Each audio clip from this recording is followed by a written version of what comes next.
Esse é o Vida Louca, Mente Sã. Eu sou Rebeca Vilela, psicanalista e anfitriã, apresentadora aqui desse podcast, onde a gente fala sobre muitos, diversos assuntos para falar de saúde mental. E hoje a gente vai falar de amor. Afinal de contas, quem ama pode sofrer, mas quem não ama adoece, não é? E a gente vai falar de amor com quem coloca o amor em verso e melodia. Traduz o encanto do encontro, a fantasia da completude, a dor da desilusão e, claro, né, a ousadia de tentar mais uma vez e mais uma vez. Afinal, como cantou um outro grande poeta, quem já passou por essa vida e não viveu, pode ser mais, mas sabe menos do que eu. Porque a vida só se dá para quem se deu, para quem amou, para quem chorou, para quem sofreu. Ai de quem não rasga o coração, esse não vai ter perdão. Quem nunca curtiu uma paixão, nunca vai ter nada, não. Nossa. E quem nunca se sentiu perdido no vazio que alguém deixou? Quem nunca amou, chorou e viveu na companhia do Márcio Greik?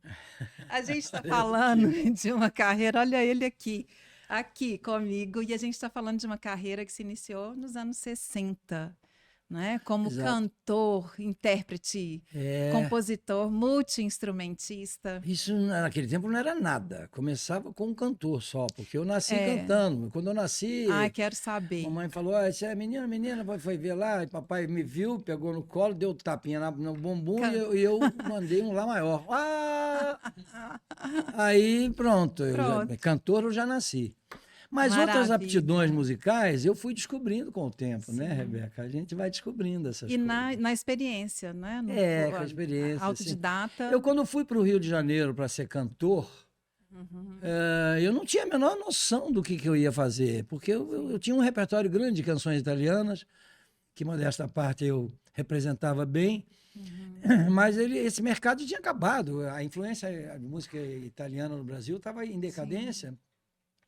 Na época, francesa e italiana, e os Beatles e a música inglesa. Mas por que você cantava música italiana? Volta para mim lá na infância, então, depois desse lá maior, na sua casa era uma casa musical, então. Era, com certeza, os meus tios todos, eu sou descendente de família italiana, lá da Sardenha, tutti buona gente, mafiosi. E lá em casa era assim, os domingos, ao redor de uma bacia de macarronada, e salada, e vinho, e pão, cada um cantava uma, porque italiano é assim, tem aquela coisa, cantando. Conversa cantando, é aquela coisa. E os meus tios todos tocavam violão de 7 cordas, cavaquinho, e percussão era tudo que era colher, 2 colheres ou qualquer coisa que pudesse bater, virava uma festa lá em casa. Isso era aqui em BH. Em BH. E aí, assim, quer dizer, essa primeira energia musical já vem da família. E você cresce envolvido por essa energia, com todo domingo tem música, todo domingo. E aí os primos e as primas, cada um descolava uma música para cantar na casa de vó domingo, uma música nova, surpreender com uma música. Então isso era muito divertido e isso me ajudou muito também a reforçar o pensamento de que eu na vida teria que decidir por algum caminho profissional. Não é? Aí eu acabei... Mas você falando de ir para o Rio de Janeiro, você não tinha quando eu fui para o Rio de Janeiro, eu fui com 18 anos. Quando eu fiz 18 anos... Você já trabalhava com música aqui? Já, em Belo Horizonte. Porque tanto na que noite? Tá no livro que eu te falei que nós vamos lançar, ainda esse ano, breve, daqui a 2 ou 3 meses, um livro chamado O Menino que Eu Fui.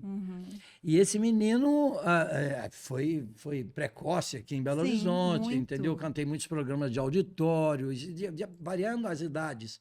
Com 12 eu cantei no Clube dos Cariúnas, que era um programa que tinha na TV Itacolomi, pelo maestro Elias Salomé, e era só garotada que cantava e tal. Meu pai não deixou, que eu só cantei uma vez, foi um grande sucesso, inclusive. Todo mundo veio, que loucura e tal, não, mas chega, não vai mais não, porque eu tinha 12 anos para 13. Mas e foi. Depois eu participei do programa do Rômulo Paz, que é em Belo Horizonte, é considerado um cabedal de cultura musical aqui. Nossa, ele era compositor também, tinha programa de televisão. E eu participei de um programa chamado Calouros, né? Domingo. Ganhei primeiro lugar. Fiquei com um contrato de 5 meses na TV Itacolomi. Fantástico. Isso eu tinha 16 anos. cantando, mas aí eu tinha que cantar todo domingo uma canção nova. Sim. Então foi aí que eu fui crescendo com um repertório. A cada domingo eu somava mais uma canção e criei um repertório para exatamente poder me situar. Era livre, você que escolhia. Eu que escolhia as canções, mas todas eram lindas, as canções italianas são todas lindas, Sim. né? E, bom, e aí eu fiquei com essa carta na mão. Bom, eu tenho isso aqui, é um repertório que eu posso trabalhar com isso. Sim. Mas eu queria deixar gravado a minha coisa. Aí passou para uma outra perspectiva, de um desejo de gravar também, de ter a música, ter minha voz gravada, etc, etc. E foi quando eu tive a oportunidade de ir para o Rio de Janeiro, não é? Mas é uma história longa, porque... Não, pois é, você foi ficar onde? Na casa de um tio. Na verdade, a primeira vez que eu fui... para o Rio de Janeiro com 18 anos. Não, olha bem, na primeira vez que eu fui, é uma história até longa, vai estar no livro isso, claro. Porque surgiu uma oportunidade, quando o Gerry Adriano era um ídolo da Jovem Guarda. Sim. Era um ídolo, um sucesso muito grande. Então ele fez um show lá no Carlos Prates, ali no Clube Orion. Tinha 3.000 pessoas, uma loucura. E eu abria os shows do Brazilian Boys, que era um conjunto que acompanhava. Era mais musicistas, os músicos, né? Sim. E aí o Gerry demorou um pouquinho no camarim e falou assim, olha, você não quer entrar e fazer uma apresentação antes do Gerry? Eu falei, demorou. Uau, tô pronto. E eu aí peguei aquele público todo, entrei e foi realmente surpreendente, porque foi um sucesso que eu não esperava. Foi uma coisa que parecia que eu era o artista da noite, entendeu? O empresário do Gerry, que era divulgador da CBS, chefe da divulgação, me deu um cartão e falou, quando você for no Rio, por acaso, você me procura. Eu falei, olha, por acaso? Por acaso eu estou indo. Aí, a primeira oportunidade que eu tive foi o próprio Orion que me deu, porque eles me contrataram para fazer um show sozinho lá, acho que foi de acordo com o sucesso que fiz. E eles me contrataram me lembro muito bem, foram 3 salários mínimos. O mínimo era 50 mil. Eu ganhei 150 mil. Cruzeiros? Cruzeiros. 50 mil. Cruzados. Mas eu trabalhava como menor de idade e ganhava metade, 25. Mas nisso eu já comecei a ganhar um salário maior. Quando aconteceu isso, eu peguei o dinheirinho, falei, benção mãe, benção pai, fui. Quando eu saí de casa... Aí fui para o Rio. Mas eu fui para o Rio naquela aventura louca. Muito. Sem estrutura. Sem alguém para me orientar. Não tinha ninguém, não tinha família. Zero. Eu me hospedei numa pensão em que eu abria a janela assim, os pombos voavam, era tudo cheio de estrume, de pombo. Só tinha 3, 4 pregos na parede para eu pendurar minha roupa. A mala eu botava em cima de uma cadeira. Então, assim, e eu fiquei alguns dias nisso aí, tentando um contato com o divulgador da gravadora, etc. Nossa, é muito desejo, né? Mas era também um propósito. Eu já estava querendo comprar essa briga. O negócio é esse. Eu não sabia o que eu queria fazer. Sim. Porque eu não tinha um norte ainda. O norte era a romântica da canção italiana. Sim. Mas aí eu fiz um teste lá depois de alguns dias. Você ainda não compunha, ainda não tinha letra sua. Olha, apesar de que eu com 14 anos eu compus. Ah, tá. É um shotzinho na onda do Gonzaga, né, do Ivon Cury, daquela que tinha uns tinque-tinque cantando, né? E eu fiz um de sainha curta e blusinha listrada. Pode crer que a juventude transviada. Essa menina não trata muito não, senão vai haver confusão. E eu tinha 13 anos. Olha. Porque eu me apaixonei por uma menina lá no bairro. Bom, essa história está no livro também. Boa, que delícia, 14 anos. Que sorte dessa menina. Não sei, eu acho que ela não... O azar foi meu, porque ela não... Acho que não deu, ela lamenta até hoje. Não, porque nós éramos crianças. Era muito novinho, garoto. Quase um ano, logo em seguida, eu mudei de lá, já voltei para minhas raízes, na Sagrada Família, aqui embaixo. Vai pertinho também. Então, ficou no ar. São muitas histórias assim. Mas vamos voltar para o Rio, senão o pessoal briga comigo, que eu não pois é, cortei. Se tiver 6 horas para a gente falar aqui, eu vou ficar falando. A gente vai voltar. Mas aí lá no Rio de Janeiro, então, você procurou o pessoal? No Rio, primeira vez, né? Eu recebi um não, porque, na verdade, eu fiz um teste, passei no teste, segundo a produção.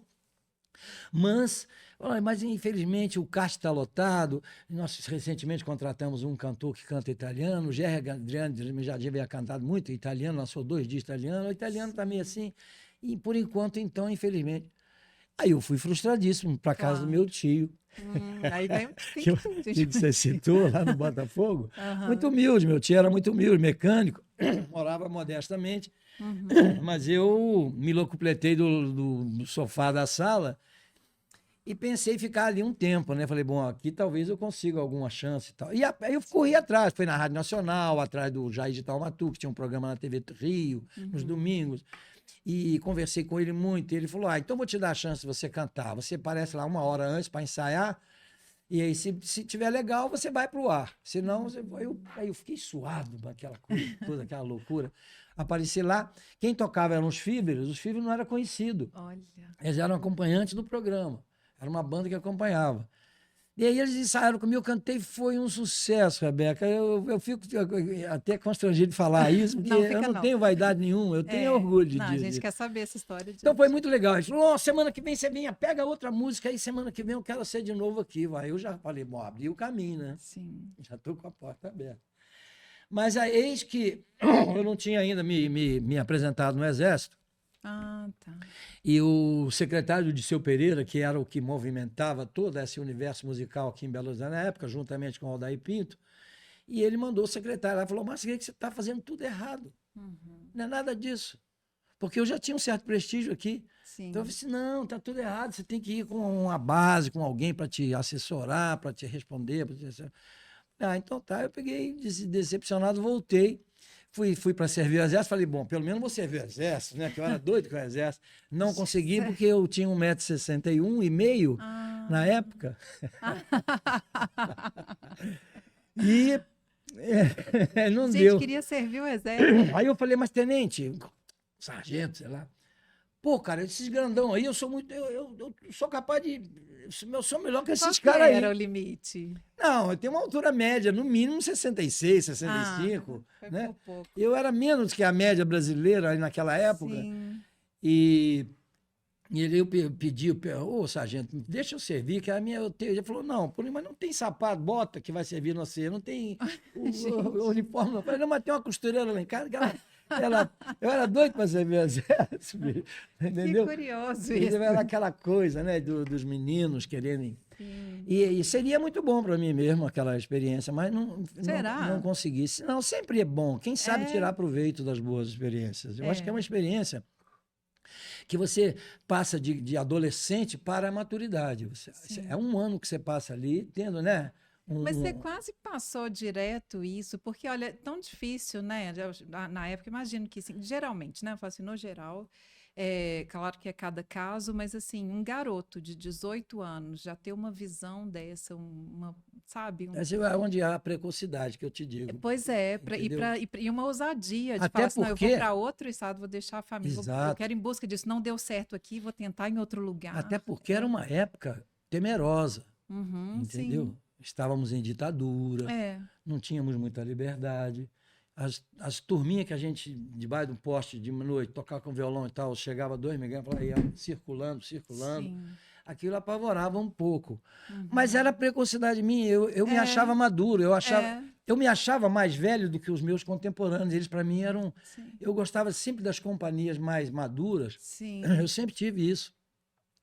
E tirei proveito disso também, porque os mais maduros têm mais experiência, e, consequentemente, eu vou completar disso e vou me dar bem. E parece que você tinha um foco muito, uma vontade, eu acho que isso é um desejo muito grande, assim, pela música, pela arte. Mas não era uma coisa de vaidade, não, Rebeca. Não, não, parece que não. Quando falo de desejo, é pelo contrário, até de outra ordem. Era mesmo. Um desejo de me realizar, porque eu não sabia o que eu ia ser. Eu tinha muitas aptidões. Sim. Até hoje, até respondi para o Serginho Groisman na Globo. Quando ele me perguntou, eu falei, olha, Guimarães Rosa lá em Minas, Minas são muitas. Mas eu digo também que Márcio Greik também são muitos. E eu vou querer falar disso. E agora, como é que a gente vai fazer? A gente vai ficar indo e voltando? Pois é, você fala que Márcio Greik é uma invenção. Aí eu fiquei muito curiosa com isso. Como assim? O nome... Foi... O nome é derivado, é uma corruptela de um nome, do sobrenome da família da minha mãe, que são lá da Sardenha e são chamados de Kerke. Kerke. Mas na minha família, as minhas primas nunca falavam Kerke, eles achavam mais fácil falar Greque. porque Sardenha ninguém conhecia, e Grécia todo mundo chama Grec. É Grec. Então começaram a chamar de Grec, eu tenho primo que chama Grec no nome. Tá. Grec. E eu fiquei com aquele Grec, aí quando fui cantar italianos, eu pus Márcio Grec. Isso foi no início mesmo. Exato, no início. Nessa época que a gente está falando. Não, Márcio Grec. Eu Grec. botei Grec. Só que Grec tinha uma gíria que era depressiva, que chamava Drek. Isso é Drek. Então era ruim. Drek é coisa ruim. Aí eu, naquela época, a gíria da época, né? Eu não conhecia essa. Mas aquilo me incomodava. Não, Grek não vou ser, não. Porque tu parece Drek e eu não vou querer. Quando eu cheguei no Rio de Janeiro para assinar um contrato, eu tinha que ter uma decisão. Sim. Qual é o nome que vai sair na capa desse disco? E eu aí, com aquela avassaladora invasão dos Beatles no mundo, com aquela onda inglesa toda de... Né? Eu disse, peraí, Grec? Então, se botar um Y, C, um K, eu viro Grake. E se eu virar Grake, eu tô nesse universo todo inglesado aí, né? Nessa coisa. Foi uma decisão que eu tive que me deu prazer naquele momento, porque eu descobri um nome que eu podia realmente assumir. Sim. Por outro lado, foi difícil, porque Grake é um nome que não é muito brasileiro, no sentido... quer dizer, não é muito brasileiro. Não é brasileiro. Mas eu tive conversando com o Rich, ele também disse que Grake não tem essa... É o CK do final do nome é que dá essa conotação. Mas eu falei, bom, então deixa eu ser um anglo-saxão, vou ser um Grake. Mas foi prejudicial por outro lado, porque eu fazia muito sucesso no Nordeste do Brasil.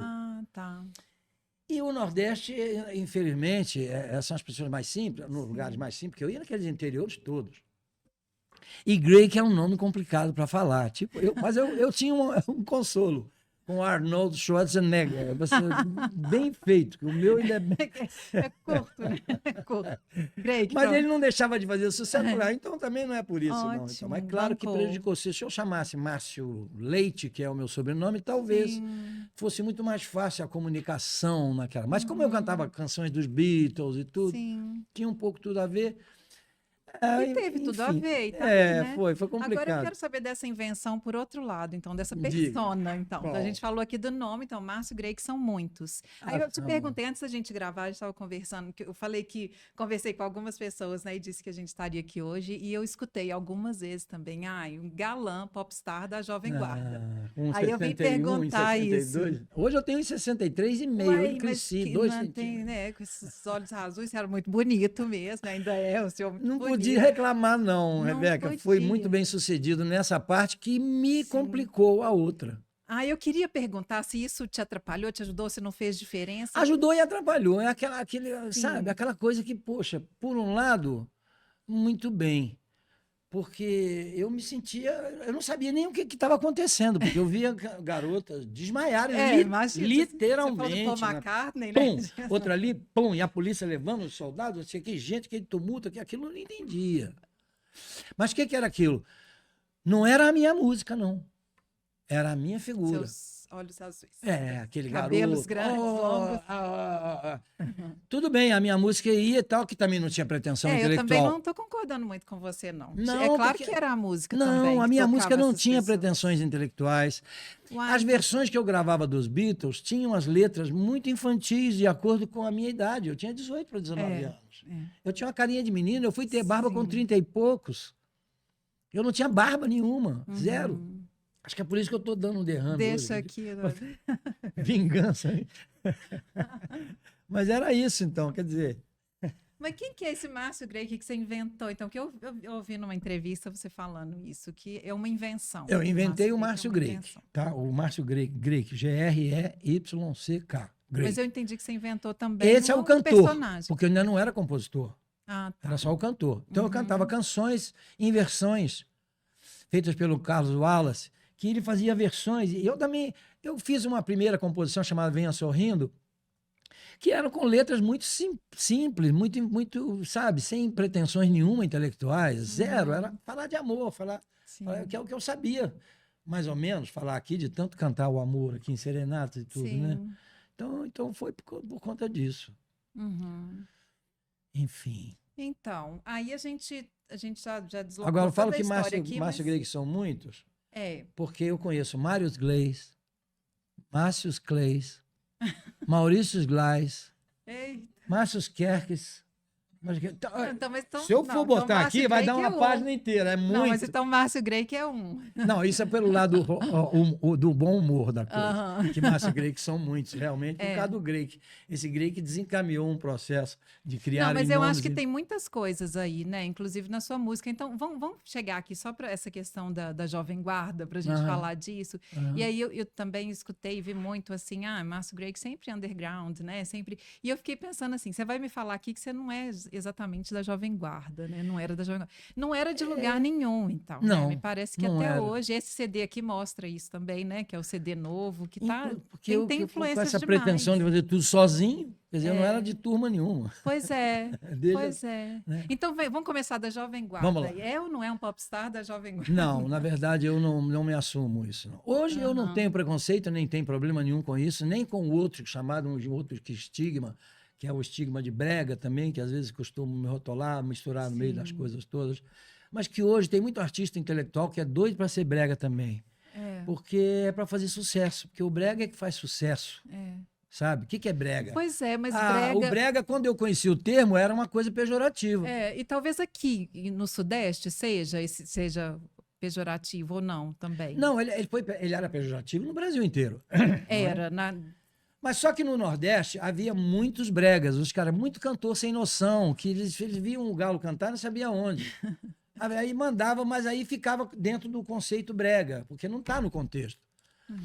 E esse termo foi crescendo, porque quando acabou a Jovem Guarda e tal, aí veio o Roberto Carlos, ficou mais romântico ainda. Ele começou a cantar mais boleros, coisas de música romântica, para atingir o mercado que ele ganhou. E aí, conclusão. Eu senti uma mágoa ali. Em mim? Foi quando você falou que ele começou a ficar mais romântico. Você sente falta do Roberto Carlos, do rock? Roqueiro? Olha, não digo que não, porque estou satisfeito com o que ele fez dentro do romantismo. Porque o Erasmo Carlos não perdeu, não é isso? Não, ele nunca... Não, mas o Erasmo e o Roberto eram uma coisa só. A música tinha que ser dos dois. Para ter essa... Mas até quando? Até quando ele faleceu. Olha, não, para mim já não... Inclusive, eu acredito que eles tenham músicas inéditas que ainda não foram lançadas pelos dois. Né? Mas esse romantismo, ele era inerente à própria Jovem Guarda também. Porque a Jovem Guarda era o conceito de rock, mas você vai ver as letras. São todas românticas. Sem dúvida. Né? Você falam de amor. Assim, então, assim, o Roberto Carlos, no meu conceito, apenas amadureceu isso, para tirar daquele balanço que é mais juvenil, e aí passou a levar a coisa com mais seriedade e buscando letras mais profundas, tanto que eu fui um agraciado. Isso. Uma letra minha que eu considero ela bem densa, entendeu? E que agradou a ele, assim, ele inclusive me xingou muito. Agradou não, emocionou muito, ele gravou chorando, mandou o recado mal criado. Então, assim, mas aí era uma fase do Roberto Carlos que o Roberto estava maduro mesmo. Aí ele estava maduro. E, consequentemente, eu também sem saber.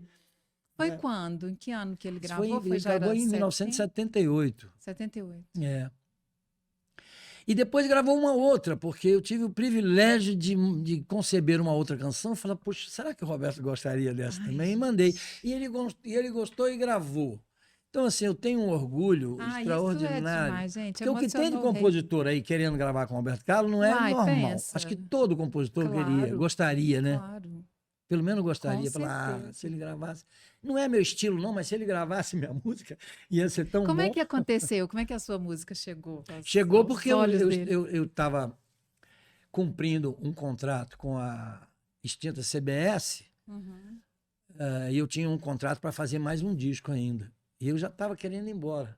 Mas aí tinha mais um disco para fazer, e o Eduardo Lages, que era maestro Roberto Carlos, veio ser produtor na CBS de vários artistas. Sim. Mas ele me escolheu. Falou, não, eu quero o Márcio Greik, vamos gravar com o Márcio Greik. Aí ficamos... Mas nesse que nós estamos trocando figurinhas, escolhendo música, etc, etc, um dia eu cheguei para ele com uma fita cassete e falei, Eduardo, eu fiz uma música já tem algum tempo que eu estou encucado, que eu tinha que mostrar para o Roberto Carlos, mas eu não tenho como, eu não sei como é que ele não atende a gente, né? Você não acha, Roberto Carlos. Ele falou, não, deixa comigo que eu vou estar com ele, eu entrego. Passou uma semana e pouco, e ele falou, mas assim, tem uma notícia boa para você. Falar, você tá brincando, o que foi? O Roberto gravou sua música, Nossa. não acredito. Aquilo foi uma coisa assim extraordinária na minha vida, entendeu? Porque o significado era muito, muito, muito, muito importante. E inclusive te xingou muito, porque gravou chorando, falou assim, não sei o quê, xingou você. Não faço mais isso. Gente, e aí é o seguinte, então que me deu exatamente de mandar uma outra para ele que eu tinha feito com esses.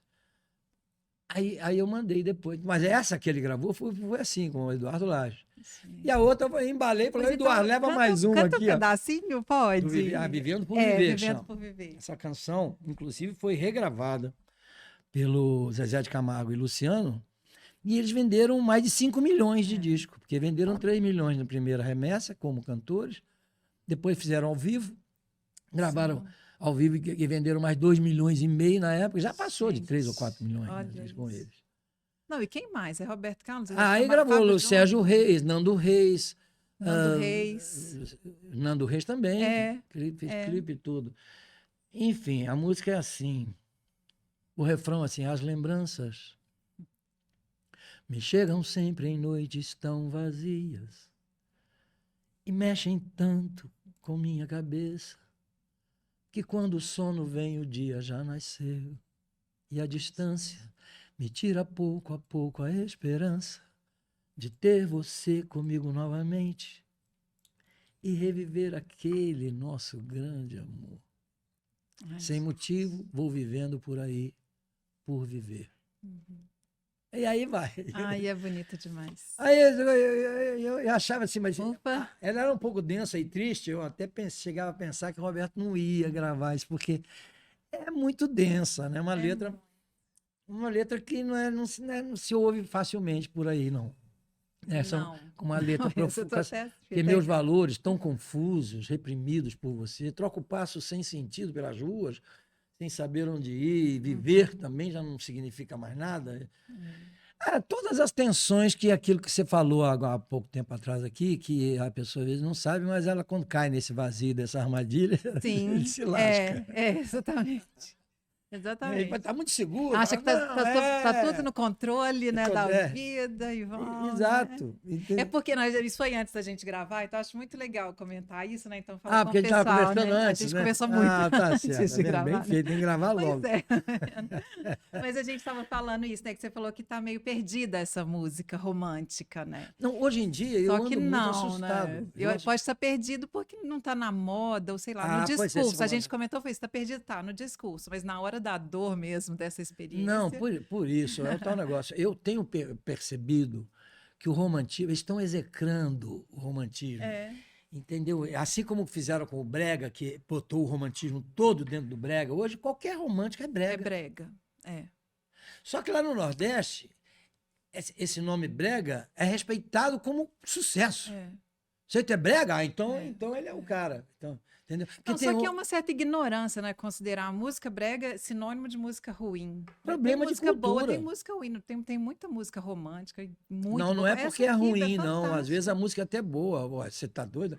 O sucesso que fez Reginaldo Rossi fez muitos sucessos. O Amado Batista é considerado brega, mas ele tem sucessos. Então, assim, o sucesso é que transformou, que veio transformando o romantismo em brega. Para ter porque o Jovem Guarda acabou. Esse rótulo não tinha mais, ninguém estava inserido mais nesse contexto. E nem mais em Tropicália, nem mais em Bossa Nova, acabou tudo. Então, o brega veio crescendo muito dentro desse momento romântico e foi abraçando tudo que era. Falar, eu te amo, isso é brega. É brega. Minha querida, meu amor, isso é brega. Então, ampliou-se esse discurso do brega e que hoje é assim, da Bahia para cima não tem muito problema. Da Bahia para baixo é pejorativo. Mas eu fui fazer a virada cultural de São Paulo, num show na rua. Você não via a rua de tanta gente, era uma loucura. E eu fiz um show muito animado, gostei muito de ter. Seu show é muito animado, né? Apesar do romantismo, porque eu tenho uma energia jovem, essa energia que passa, entendeu? Mas aí, quando terminou o show, que eu fui ver o filme, que tinha um filme, os caras filmando lá de fora, porque eu vi o filme, tá escrito assim no palco. Palco Mega Brega. Não é brega, não. É mega. Ou seja, isso era elogio para mim. Claro. Entendeu? Mas não é? Uai, só vou se for assim, tem que ser Mas a média. maioria das pessoas não sabe, entendeu? Mas fica essa. Então é uma confusão. Isso aí realmente é um conflito muito grande em termos. Mas é falta o quê? O problema é cultural. Sim. Era falta de cultura. Eu sempre me preocupei com a prosódia, com a acentuação certa das palavras. Hoje eu tenho uma tristeza, porque é tanto você, é tanta saudade, é tanto. Ah, tá para encaixar, né? Na Não melodia. aguento isso Entendi. não, entendeu? Entendi. Faça simples, mas faça direito. Eu não tenho que ser um intelectual, eu tenho que falar de amor de uma forma simples, para as pessoas entenderem. Mas, por favor, a prosódia, você não, é você. Nossa, e é um desafio, né? Falar E de tá forma demais, simples disso, que é tão. Tá né, muito. tão... Tá virando moda. Não, tá muito. Entendeu? Tá tomando conta. Como se isso fosse a cultura nacional. Lamentável, porque não tem ninguém para defender isso. E é porque, sabe por quê? Eu descobri por quê. Tem jovens hoje fazendo música romântica, então? Tem, mas não aparece, entendeu? Põe lá no playlist e mas parece que ninguém faz propaganda, não tem porque. Hoje eu descobri a culpa de tudo isso. Vem do tempo em que eu escutava alguém comprar algum disc-jockey com algum presente para poder tocar a música dele no programa. Isso evoluiu de uma forma assustadora. Sim. Porque passou a ser realmente compensado com dinheiro, com coisas. Hoje, eu encontrei um artista desse sucesso aí pra caramba, hoje não vou citar o nome, porque eu não quero queimar filme de ninguém, mas ele é muito sucesso, sertanejo. Falou que gasta 1,5 milhão por ano só para tocar as músicas. Cara, então mudou. O paradigma é outro. Os valores foram invertidos totalmente. O que aconteceu? Não é? Porque eu sou do tempo que as pessoas ligavam para o rádio e pediam a música, escreviam cartas, eram caixas de caixa, sabe, telegrama, tudo. Vinha do mundo inteiro, inclusive, porque as rádios pegavam longe e tal. Eu sou desse tempo. E hoje eu tenho um susto de saber que eu estou ouvindo uma música no rádio, ela deve estar sendo comprada. Sim, alguém pagou para tocar. O espaço foi comprado. Né? Consequentemente, tocando 4, 5, 6 vezes por dia, a pessoa sai cantando aquela ciranda, aquele trem ali, entendeu? Cheio de prosódias equivocadas, cheio de frases mal colocadas. Enfim, hoje estão agressivos, inclusive, as frases estão agressivas. O sentimento foi execrado para um lado de que não existe, só existe a vontade, o desejo, o agora, o vamos lá, a traição, a cachaça, a balada, sabe? É o momento, é o aqui e agora. Então, os valores... Nossa, isso é uma crítica social, né, que você está falando, desculpe, que beira ali na música, né, aparece na música, mas é um sinal dos tempos. Dos tempos, lamentável. Então, tanto que eu tenho 2 filhos músicos muito bons. Sim. Compositores, cantores muito bons, modéstia à parte, eu sou suspeito para dizer. E teve também, eu ia te perguntar de música sua em novela, e teve uma, do seu filho também, não é? Uma música na novela. A minha é dele, se fala do Bruno. Faz assim, que teve na Malhação, arrebentou lá, ganhando do Jota Quest, do Skank. Muito legal, é bom demais, muito legal. E aí foi tanto sucesso que o Sorriso Maroto gravou. Ah, tá. E arrebentaram também no mercado. Não é? Que legal. E agora, recentemente, Jorge Mateus também gravou para o lado sertanejo, batendo umas guitarras e tal. Assim, mas então, assim, muito legal. Muito. Como que repercute ainda, né? É muito. Ai, mas eu queria voltar um pouco, eu Vamos acho muito interessante. Indo e voltando. Indo e voltando. Ir e vir. Isso. Porque você falou aqui do mercado, assim, eu fiquei pensando, aí quero pedir até ajuda para o Iraí, que eu estou querendo falar aqui, que a gente está aqui no Estúdio Leste, né? Esse estúdio aqui é o do meu querido amigo Iraí, que aliás já tive algumas outras oportunidades de estar aqui usufruindo dessa energia, esse astral maravilhoso. E eu assisti o programa que você gravou aqui com a Aninha Paixão, né? Que figura, me diverti muito, foi super queridíssima. Foi muito divertido. Mas o Iraí sabe tudo de música dessa época, sabe de tudo. Ele é um arquivo vivo. E eu achei que ele ia estar aqui gravando com a gente, porque o Iraí está ali todo dia e achei que hoje ia estar aqui com a gente. Mas aí você ajuda aqui, tá, Iraí? Assim, vocês são amigos, mas eu queria saber, porque eu sei que ele conhece também. Olha, eu acho que nós somos parentes, porque ele é Leite também, eu também sou Leite. Então, e mora em Belo Horizonte, vocês são primo, não tem jeito. Só que essa história do meu leite está no livro também. Seu leite, como é que é? Me conta. Meu leite é uma invenção. Ah, é? Do meu Como pai. assim? Eu acho que eu peguei essa invenção de nome com meu pai. Posso falar? Por favor. O meu pai era um autodidata, eu herdei isso dele. Meu pai cumpriu o 4º ano primário no Exército, em 6 meses, ele fez aquele supletivo. Sim. no Exército para ter o diploma. Uhum. Mas o meu pai tinha um intelecto extraordinário. O papai dava palestras em faculdade. Ele representava a Barça, vendendo enciclopédia. Mas tem que ter papo, tem que ter argumento. Não era Google, não, né? Eu achava aquilo um absurdo. Falando, como é que alguém pode vender livro? Vender pastel já é difícil, você vender livro, cara. Mas meu pai entrou nessa. E quando ele foi para o Exército, isso ele não me contou, não. Isso eu vim descobrir depois, porque eu também precocemente quis pesquisar. Por que leite que só tem? São 14 irmãos. O único que tem leite é ele. Ninguém tem leite. Gente. Mas por quê? Porque o meu avô, quando veio morar em Santa Luzia, ele tinha uma fazenda. Uhum. E o meu pai é que entregava o leite com os burros. Ele 10, 15 quilômetros ia até o lugar, né? E entregava o leite. Eu tenho a impressão que ele devia gostar dessa receptividade que ele tinha. Ah, o menino do leite chegou aí, chegou o leite, agora sim, temos leite e tal. Eu tenho a impressão que ele gostava disso, no fundo, inconscientemente. Quando ele foi para o Exército, ele não tinha certidão de idade. Nossa. Então tem que dar. Como é que é o seu nome? Meu pai disse, Lázaro Carlos Pereira Leite. Ele viu a prerrogativa, ele falou, eu posso? Tá me perguntando? Ele falou, eu posso? Então, tchum. Botou lá. Cara, que história linda. E aí, bom, ele vem enganando a gente há muito tempo, porque lá em casa todos somos Pereira Leite e Pereira Leite tem outros Pereira Leite que não tem nada a ver com a gente, entendeu? Mas aí eu ficava encucado com aquele leite que eu tinha adquirido do meu pai.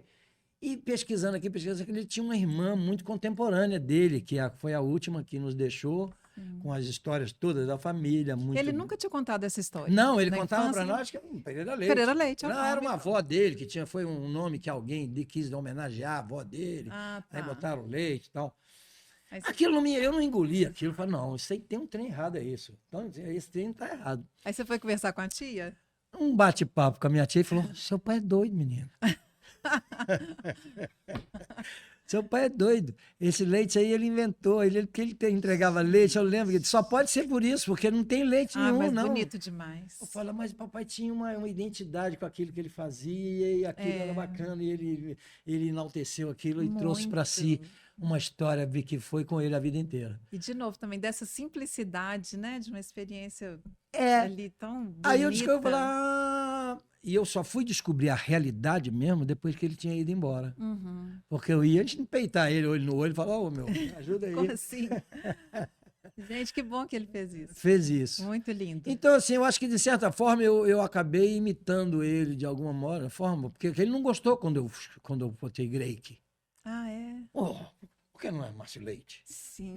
O seu nome mesmo, Greik, você inventou isso. Pai, mas é artístico. Gente, mas fantástico isso, né? Ele escolheu um nome, porque aí ele nem te perguntou por que não foi o Pereira, né?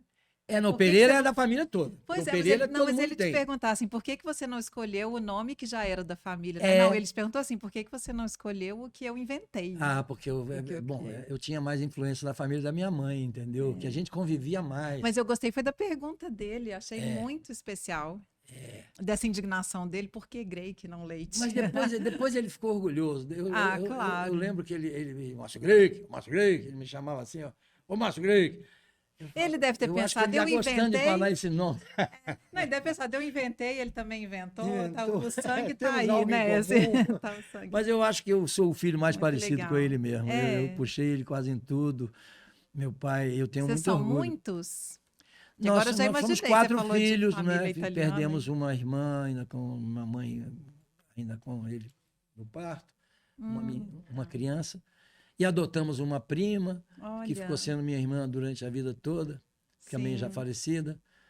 A minha outra irmã, que é a legítima, faleceu também. Estamos só hoje, eu, o Sérgio, meu caçula, irmão, e o Cobel, que é meu parceiro, mas que não me reconhece mais, infelizmente, porque ele adquiriu o Alzheimer profundamente, é uma coisa bem pesada. Ele não sabe quem sou eu, lamentável. Uhum. Mas eu, pelo menos, o meu consolo é de que acho que ele não sofre, porque se ele não tem noção... não deixa de ser uma...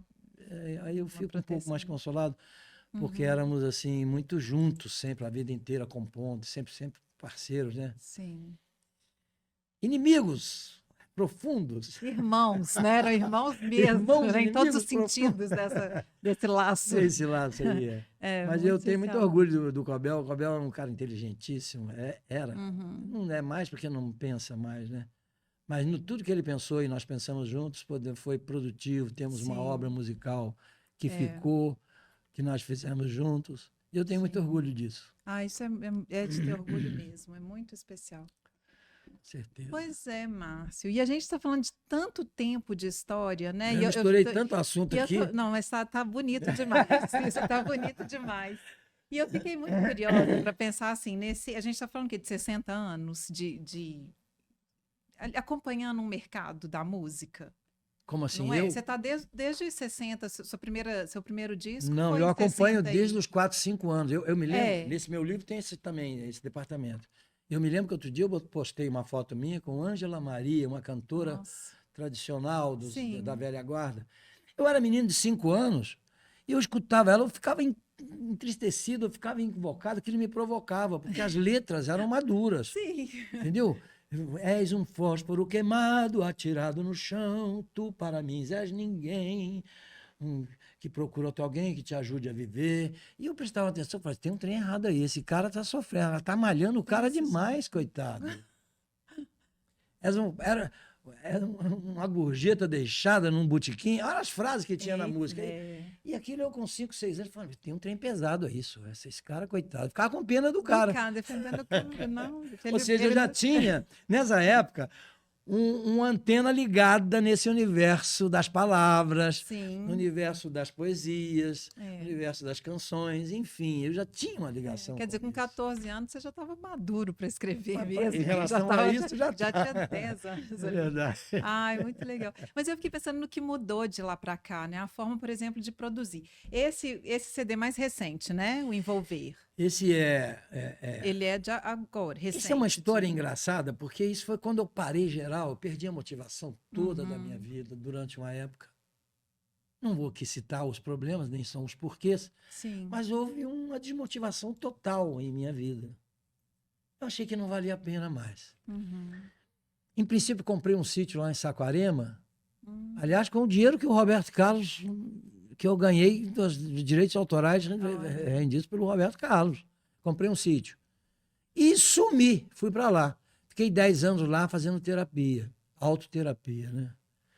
Eu compus algumas coisas sozinho. Não, eu recebi muitos amigos, frequentavam e tudo, mas eu vivia sozinho lá. Até que me dei alta. Eu falei, não, já estou bem. Eu olhei no espelho e falei, cara, vamos embora, vamos à luta. Você está pronto de novo. Com outro pensamento, outras perspectivas, outro conceito, né? Voltando com uma outra motivação, outro tipo de motivação. Ainda não tinha motivação, a motivação era o que não havia mais desmotivação. Aí eu comecei a encarar os problemas e tal. Aí me veio uma cabeça de que eu quero ir embora para Belo Horizonte de novo, voltar para a minha terra.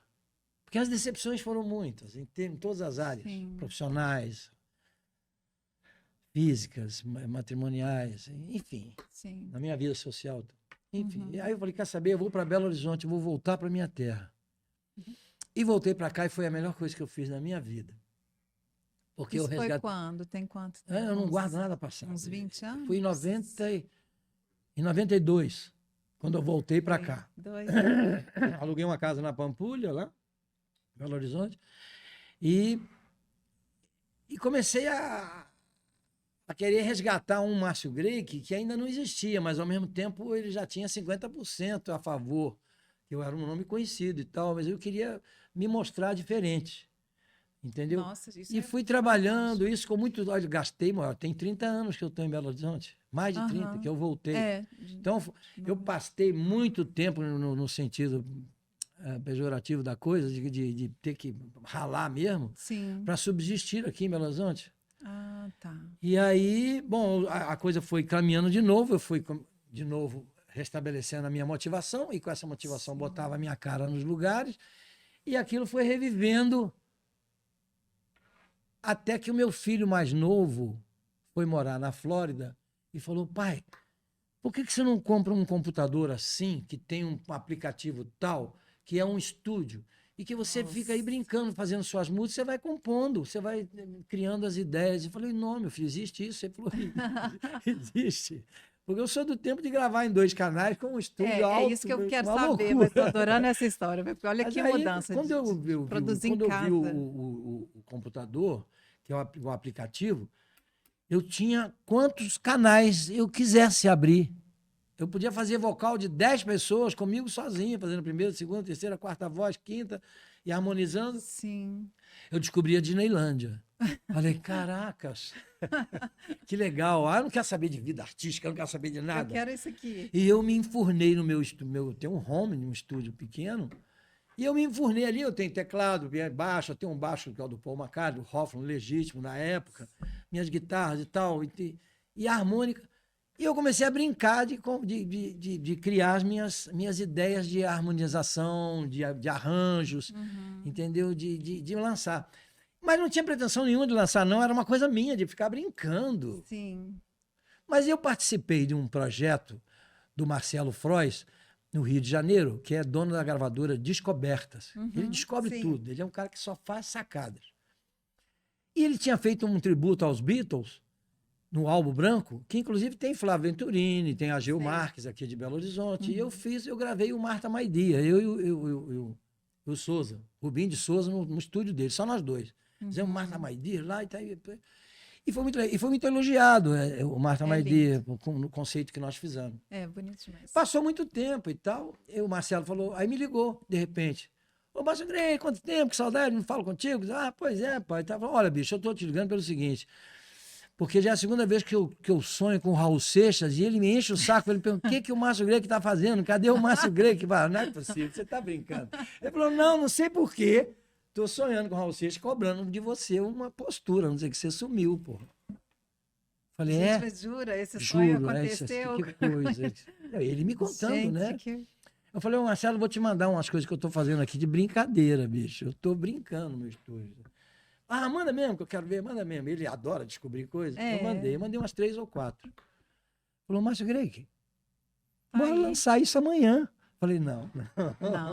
De jeito nenhum, não. Eu não tenho essa pretensão, não, cara. Isso é brincadeira. Tô aí, são demos. Para mostrar para algum outro artista que queira achar que pode valer a pena e grave. Não lançar você, pô. Você tem um suficiente para ele? Eu falei, eu tenho mais de 20. Falou, vamos lançar. Aí eu mandei. Ia lançar 20 inéditas.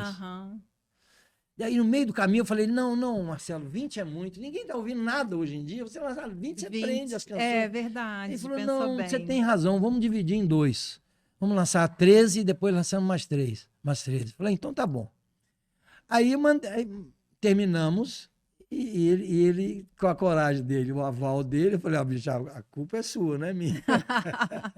Não, é claro que as pessoas vão saber que isso não é uma gravação de estúdio com altos periféricos, isso é uma coisa caseira, um home studio, entendeu? Isso é fantástico, né? E eu acho que por esse lado já começa a ser interessante para quem vai ouvir, principalmente porque eu que toco tudo. Ué, como é que o artista da Jovem Guarda, o Brega, toca piano, baixo, bateria, guitarra, sola, guitarra, harmonia, faz vocal, põe violino. E edita e tudo, técnico. Eu que não tenho técnico, mas eu ralei muito para poder... Mas eu ia dormir, às vezes, 5 horas da manhã. Mas feliz da vida ali, na Disneylândia? Feliz com aquele envolvimento. Tanto que eu coloquei o nome do disco de Envolver. Porque é puro envolvimento. Eu não sei tocar nada. Você fala, vamos tocar aqui. Não me chama, não. Tem que ensaiar, porque eu sou... Mas não sabe que você fala que você não estudou música. Não, zero. Eu sou autodidata em tudo. Você toca... Não, violão aprendi com meus tios, primeiro, segundo, dó maior. Depois tinha uns amigos que tocavam bossa nova, tem umas dissonantes, falavam, essa dissonante tá legal. Mas aos pouquinhos, assim, com muita... Sem vontade nenhuma de ser violonista, entendeu? Quero aprender porque a minha identidade é musical. Falou, opa, isso tem música, isso dá música. Repete. Ao contrário, ó, já vai virar música. Então isso era uma coisa que me despertava desse jeito, entendeu? Foi aí que eu consegui fazer esse disco sozinho, em casa, sem pretensão nenhuma, Mas eu tenho um orgulho e um prazer extraordinário de ouvir isso no meu carro, que você não tem noção. Pois não é a vaidade. Claro. Às vezes que eu não acredito, às vezes eu mesmo, mas cara, você fez isso. Pois é, me conta, como é que foi o primeiro que você gravou, antes de 70? Porque eu achei isso muito... Era, claro, era antes num de estúdio, 1970? que foi o primeiro CD, o primeiro vinil que você gravou. Não, o primeiro vinil foi em 67. Então, aí... Na Polydor. Pois é, como que funcionava a produção de... Era uma coisa precária. Não é? Que loucura, né? Olha, para começar, nós tínhamos só 2 canais. Tinha uma mesa de 4, ou de 8, ou de 6. Mas os canais para gravar eram só 2. Agora, o estúdio parecia a igreja do Bispo Macedo, aquela coisa imensa, um salão extraordinário. Era uma inversão de valores, porque, na verdade, você não precisa mais daquele espaço de eco, né? Hoje a tecnologia te proporciona isso. Pois é uma mudança muito grande, muito radical. Muito radical. Depois fui para a CBS, fui gravar em 3 canais. Opa, aumentou 1. E a mesa era de 8 canais. Então, a Jovem Guarda foi toda gravada ali, porque era na CBS, toda nesse estúdio de 3 canais, com uma mesa de 8. E olha que tirava um bom som, viu? Perdão. Porque você vê, escuta hoje, aquele som da Jovem Guarda, ele tem força ainda na vitrola, ele ainda tem potência. Por quê? Porque as pessoas ficaram tão acostumadas com aquilo que quando apareceu o de 16, eles tiveram que fazer curso nos Estados Unidos para operar um 16 canais. Entendeu? A coisa foi evoluindo. Então, eu venho desde... Eu sou precário, eu sou desde o primeiro. Com 2 canais, um estúdio imenso. E uma capacidade, né, de, assim, não sei, acompanhando isso aí mesmo e aprendendo. Agora, ao mesmo tempo, com isso. Rebeca, eu ia prestando atenção em tudo que me aparecia. Por exemplo, o cara ia pro piano, deixa eu ver como é que é. Aí, em 15 minutos eu já saquei que ele tinha um negócio que ele fazia, depois eu vou ver se eu faço isso. Então, em todos os aspectos do universo da música, eu prestava atenção. Sim. Inclusive nos cantores. Aliás, no comportamento dos cantores. Porque eu era muito tímido. Eu tinha um pavor de palco, de falar, Márcio Grey, que gelava a minha espinha toda. E eu chegava, não sabia o que fazer. Aí eu prestava atenção nos caras de pau. E copiava alguns, Eu poderia até confessar, mas não vou falar isso, porque eu não estou enaltecendo ninguém por isso. Eu estou me desculpando de como é que foi que eu fui aprendendo as coisas. Aprendia com um, aprendia com o outro. Cara de pau, ele falou isso, falou aquilo. Ele agiu daquela forma. Acho que eu posso também. Porque era um mundo completamente novo para mim, entendeu? Assustador até. Mas aí eu fui a segunda vez para o Rio de Janeiro, porque quando eu voltei para vir para o Exército, eu acabei não indo mais. Ficou aqui. Fiquei aqui. E foi quando o Gerry Adriani fez esse show lá, que eu fiz o sucesso, e que o Otto me deu o cartão. Lá no Orion. Não, perdão. Aí tá. Aí depois eu fui para o Rio, mas já fui para morar numa mansão de uns amigos do Dirceu Pereira, que o Dirceu Pereira tinha esses amigos lá. Eles tinham um prédio aqui na Floresta, no Colégio Batista, um edifício. E o Dirceu Pereira era muito amigo dessa turma toda ali e tal. Aí nós fomos para o Rio levando um CD que eu gravei na Rádio Itatiaia. A Rádio Itatiaia tinha uns estúdios. Um compacto? Não, eram... Não era um compacto, era compacto mesmo, que era só um lado. O compacto, chamado compacto, tinha 2. Esse era só um acetato. Lembra do acetato? O acetato, eles gravavam publicidade e tal, e fazia na hora na rádio. Mas por quê? Acetato é o quê? Que o acetato é um tipo de disco de vinil, não era vinil, de latão, né? Aquilo é um material mais pesado. Gente, que coisa linda. E aí botavam aquilo numa máquina, e quando você falava assim, melhoral, é melhor ele não faz mal, aí gravou. Aí saía aquele pão de cabelo assim, ó. Eita. Aí aparecia o disco, aí põe lá, propaganda, aí o cara põe, melhoral. Gente, jura? E eu gravei, o primeiro foi nisso, uma versão italiana, entendeu? Com os Brazilian Boys. E aí botei debaixo do braço e o Dirceu foi comigo lá. Falou, não, eu vou lá contigo, ele já tinha conseguido um contrato para os Brazilian Boys na Continental. Falou, não, vou lá, o Assad Almeida, que era aqui também, de disc jockey, aqui em Belo Horizonte, foi ser diretor de promoção lá. Aí o caminho estava aberto. Nós fomos com esse debaixo do braço, com esse acetato. Ouviram, fizeram reunião. A reunião, olha só, a cúpula da Polydor era da Philips. Era o João Araújo, pai do Cazuza. Sim. Era o Lobo, pai do Edu Lobo. Compositor famoso também. Música. Demais. Era o... Bom, tinha umas 2 ou 3 famosos, que agora estou puxando na cabeça.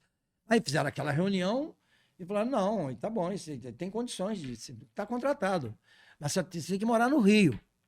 Você não pode morar em Belo Horizonte, porque aquele tempo a gente punha o disco debaixo de braço e ia para a rádio, para tocar o disco. Não pagava 1.800.000 por ano para tocar disco, não. Uhum.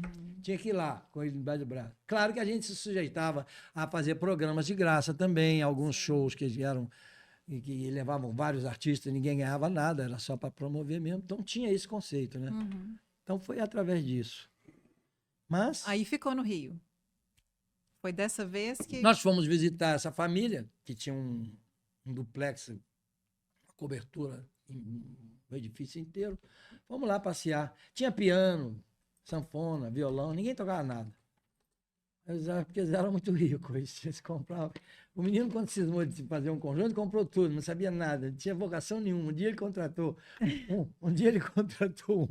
um professor de música, que eu cheguei no final da reunião, falei para ele, meu irmão, você está enganando. Ele falou, não, me ajuda isso, eu preciso desse dinheiro.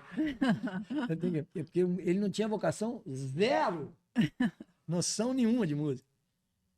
Mas, enfim, aí toquei uma coisa, comprei outra, brinquei com outra, pois é, ele está contratado pela Polydor, vai ter que morar no Rio, ainda não sabe onde é que vem. Vem morar aqui. Aí então eles gostaram de mim. Gente. Me adotaram, falaram, nós vamos adotar ele. Fernando Miguel era um milionário, dono de confecção, tinha uma confecção que brigava com todo mundo. Ele comprava a produção toda do tecido, para você ter uma ideia, para fazer camisa. Então era uma loucura. Então me adotaram, eu fiquei adotado lá alguns anos, até casar com a filha deles. Porque inexoravelmente rolou algo. Pois é. Depois de muito tempo, entendeu? De algum tempo. Muito amor no ar. Mas foi decepcionante. Mas eu não quero entrar nesse assunto. Não, eu quero saber quanto tempo você ficou no Rio de Janeiro e aí depois foi dessa vez para... Muitos anos. Eu fiquei mais de 30 anos. Mais de 30 anos. Aí que você deu uma parada. Foi aí que eu parei e resolvi ir embora para minha terra, para sumir. Pro sítio. Não quero mais saber de nada. Perdi a motivação total. Eventualmente, um ou outro que tinha comunicação comigo, me convidava para uma entrevista, para um papo. Sim. Aí eu às vezes ia, mas eu ia sem motivação nenhuma, assim, de estar... Foi esse tempo de pausa mesmo, sem compor, sem... Não, compor eu nunca parei. Eventualmente tinha uma musiquinha, tinha uma ideia que ficava arquivada, algumas que ficaram arquivadas, que quando eu comprei esse computador, comecei a lembrar de umas. Inclusive aí tem uma de 1973, bicho. 74. Eu casei em 73. Em 74. Tinha uma aí. Mas era só uma ideia, assim como aquela dos Beatles, After 99. Porque eles deixaram para lá, nunca mais esqueceram. Aí, antes dele, gravaram de novo com outro conceito e tal. E aí eu fiz um conceito baseado nessa canção, para fazer ela voltar, que é um estilo dos anos 40, daquelas músicas mais mexidas antigamente, que se o nome que davam. Me ajuda aí, Dixieland, aquelas coisas de Dixieland, Foxtrot, aquelas coisas. Eu posso entrar no programa um pouquinho aí? Iraê, por favor, seja muito bem-vindo. Você tá aqui, você não está aqui. Atenção, Iraê falando. Muito obrigado. Rebeca, você não sabe as coisas importantes que aconteceram na vida dele também. Ele já teve um programa, já foi apresentador desse programa. Ele já foi artista de fotonovela. E várias. Uau. Ele já foi ator, filmes, também já fez filmes, entendeu? Então, essa aí até agora ele não falou nada disso. Pois é, gente. Porque eu quero que o Márcio Grey são muitos. Multi-instrumentista, é um multi-artista. Eu te falei que o Márcio Grey são muitos. Pois é, então, gente. Márcio Grey são muitos.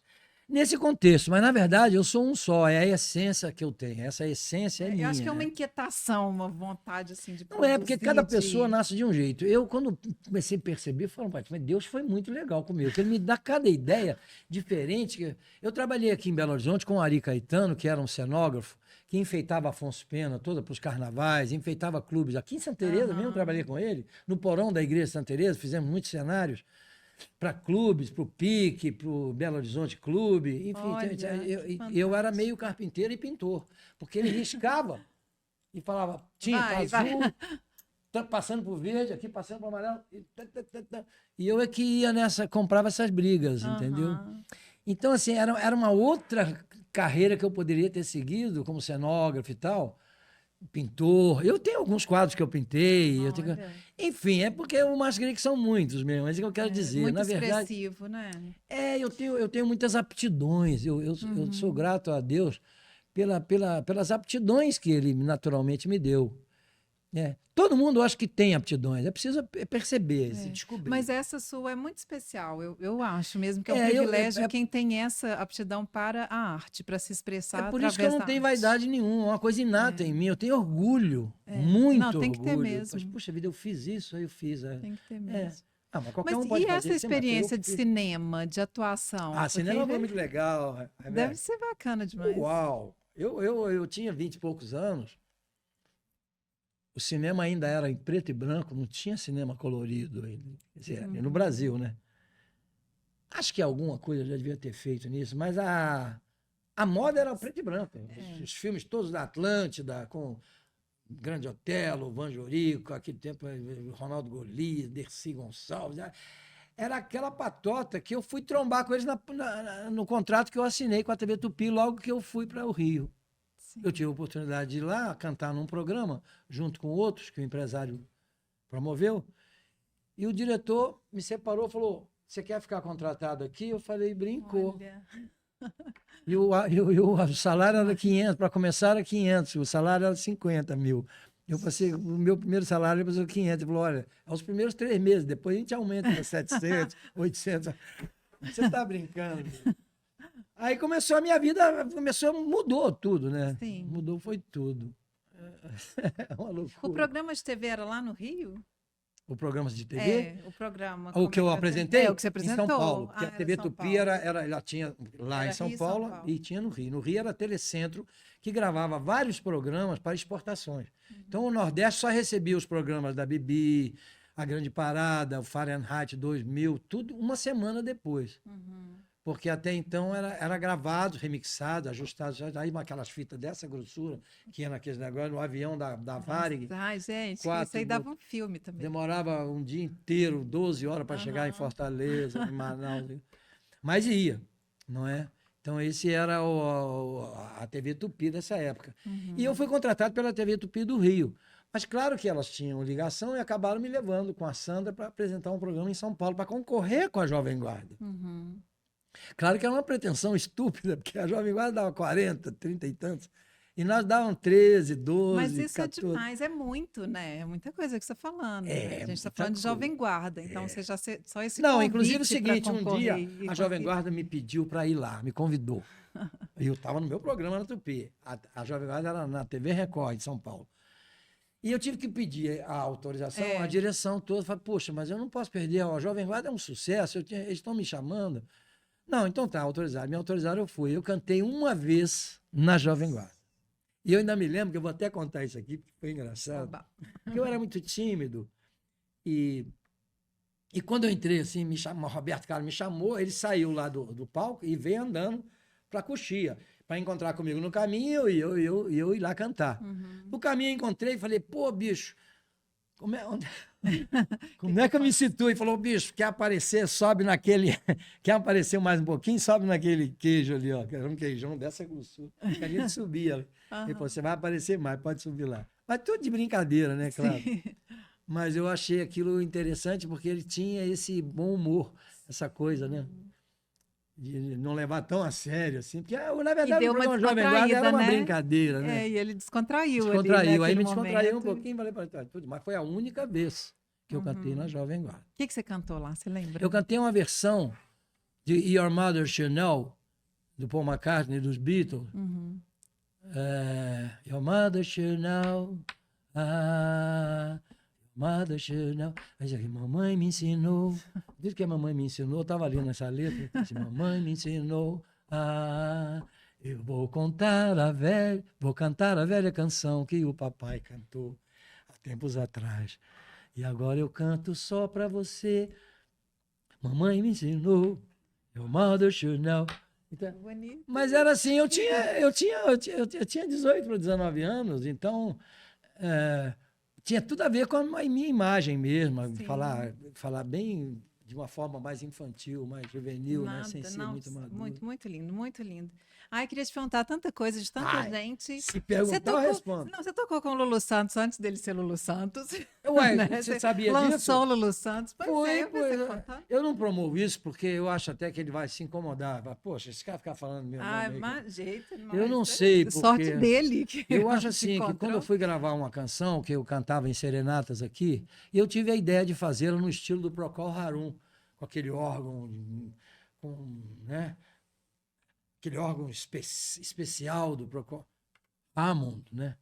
Caixa Leslie, que tinha aquele som maravilhoso. Eu falei, cara, eu vou cantar Menino Passarinho, com essa ideia. Mauro Mota era meu produtor, e eu falei, mas eu queria botar uma guitarra solando, fazendo uns contrapontos. E eu tinha o Rubens, que tocava embaixo comigo, falou, conheço um cara que toca pra caramba, bicho. Ele é ótimo, ele é amigo meu, a gente tá sempre junto. Tal. Ele é de um conjunto chamado Vimana, que era o conjunto.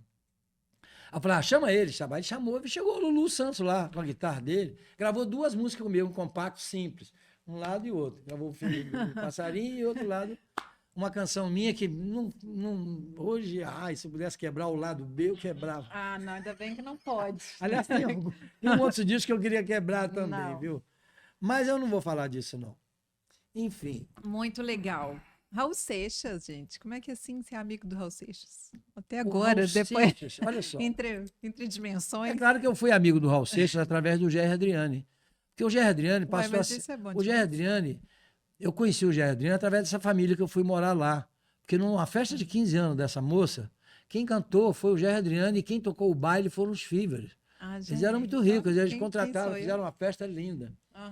Então, assim, o Gerry era amigo dessa família também. Eventualmente se encontraram na sociedade, no Monte Líbano, no Círio Libanês. Então, era o pessoal que frequentava. Aí pegaram, eu falei que era por causa do Gerry. Você falou. Qual que é a conexão? É que o Gerry trouxe o Raul Seixas da Bahia para o Rio de Janeiro, mas não trouxe o Raul Seixas. Trouxe uma banda chamada Os Panteras, que era uma boa banda. Aí, quando o Gerry fazia show lá, eles acompanhavam o Gerry lá, porque a gente não tinha banda de levar, não. Primeiro que era caro demais para sair com banda. A gente pegava os músicos do lugar, ensaiava uma tarde ou 2 tardes e depois fazia o show. Então o Gerry trouxe o Raul com a banda dele. E como o Gerry estava muito bem, o Gerry era um top, né? Era um astro assim, famosíssimo. Ele alugou um apartamento no Flamengo e jogou a banda toda lá. Os caras deitaram e rolaram no Rio de Janeiro.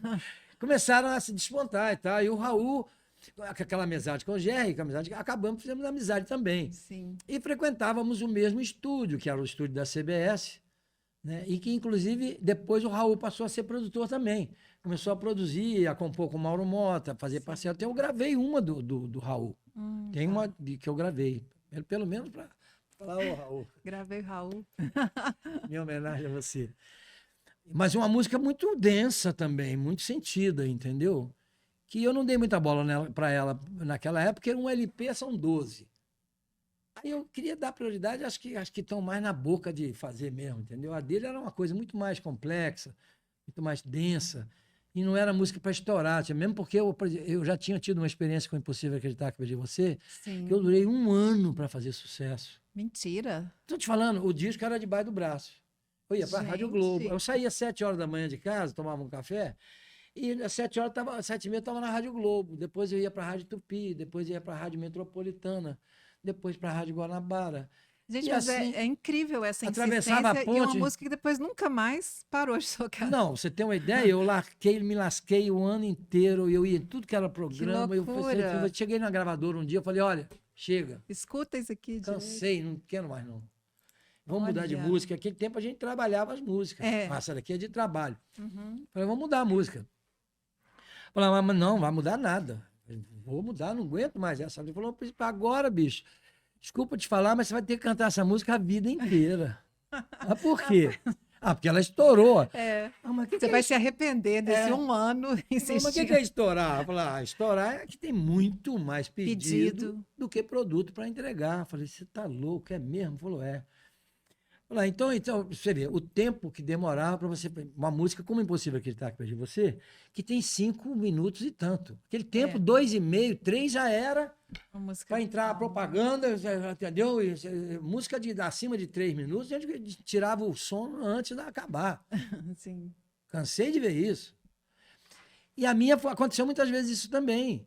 Mas ela foi impondo de uma maneira que teve uma hora que a gente tocara tudo mesmo, 5 minutos e tanto. Mas aí, com a minha decepção de estar trabalhando tanto e não conseguir um resultado assim, visto, né? Para eu falar, cadê o resultado? Está aqui, ó, o Ibope. Aqui, ó, você está em 5º lugar. Já 5º lugar, assim, do nada, do nada. Na outra semana, 2º lugar. Na outra, primeiro, 6 meses direto em 1º lugar. Isso com disco debaixo do braço.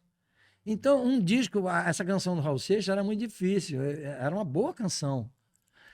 Mas se eu fosse já tinha tido uma experiência, falei, não, se eu pegar essa para trabalhar, eu vou ficar 1 ano trabalhando. Não vou conseguir, eu quero uma que tenha um refrãozinho mais rápido, uma coisa assim mais fácil de fazer sucesso. Aí escolheu outra. Porque a meta era essa. Não, aí eu tive que cantar essa mais 1 ano, o resto da minha vida.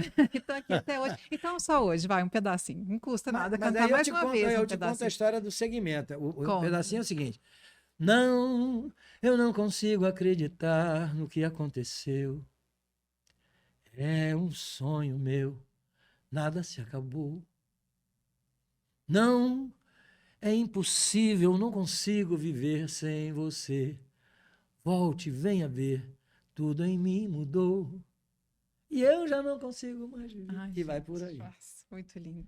Mas eu quero dizer o seguinte, que a história, ela teve um começo de travar um pouco meus problemas em relação ao universo artístico. Sim. Porque depois desse sucesso, que foi considerado um fenômeno da vendagem de discos, ultrapassou o Roberto Carlos dentro da própria gravadora. Que o Roberto vendia 380, 400 mil, vendia 500 mil. Uau. Logo nos primeiros, quando ela começou a estourar. Então foi um sucesso extraordinário. E esse sucesso chamou a atenção do diretor da gravadora, que era o produtor do Roberto Carlos. E ele falou, meu produtor era o Renato, eu escolhi o Renato dos Blue Caps, que era um produtor também lá nesse tempo, porque eu ia ter mais intimidade de botar minhas ideias, porque a gente era bitomaníaco também, a gente gostava dos Beatles, as ideias que os Beatles lançavam. Então, ele falou, não, mas agora quem vai produzir você sou eu, o diretor. Falei, pronto, faca de 2 legumes, né? Sim. Ou ele vai me ajudar, ou ele vai me acabar comigo. Mas, felizmente, ele me ajudou, sim. Quer dizer, num sentido que ele tinha visão profissional a respeito disso. Porque ele viu o sucesso. E me entregou uma versão de uma canção italiana, que já era minha meia praia. E com uma versão de Fernando Adúlio, eu olhei a versão e falei, cara, isso é lindo demais. Está muito lindo. Ele falou, você tem que gravar. Eu falei, mas eu queria gravar umas minhas, eu tenho 2 aqui, minha mais. Ele falou, não, esquece. Vamos fazer isso aqui. Depois grava.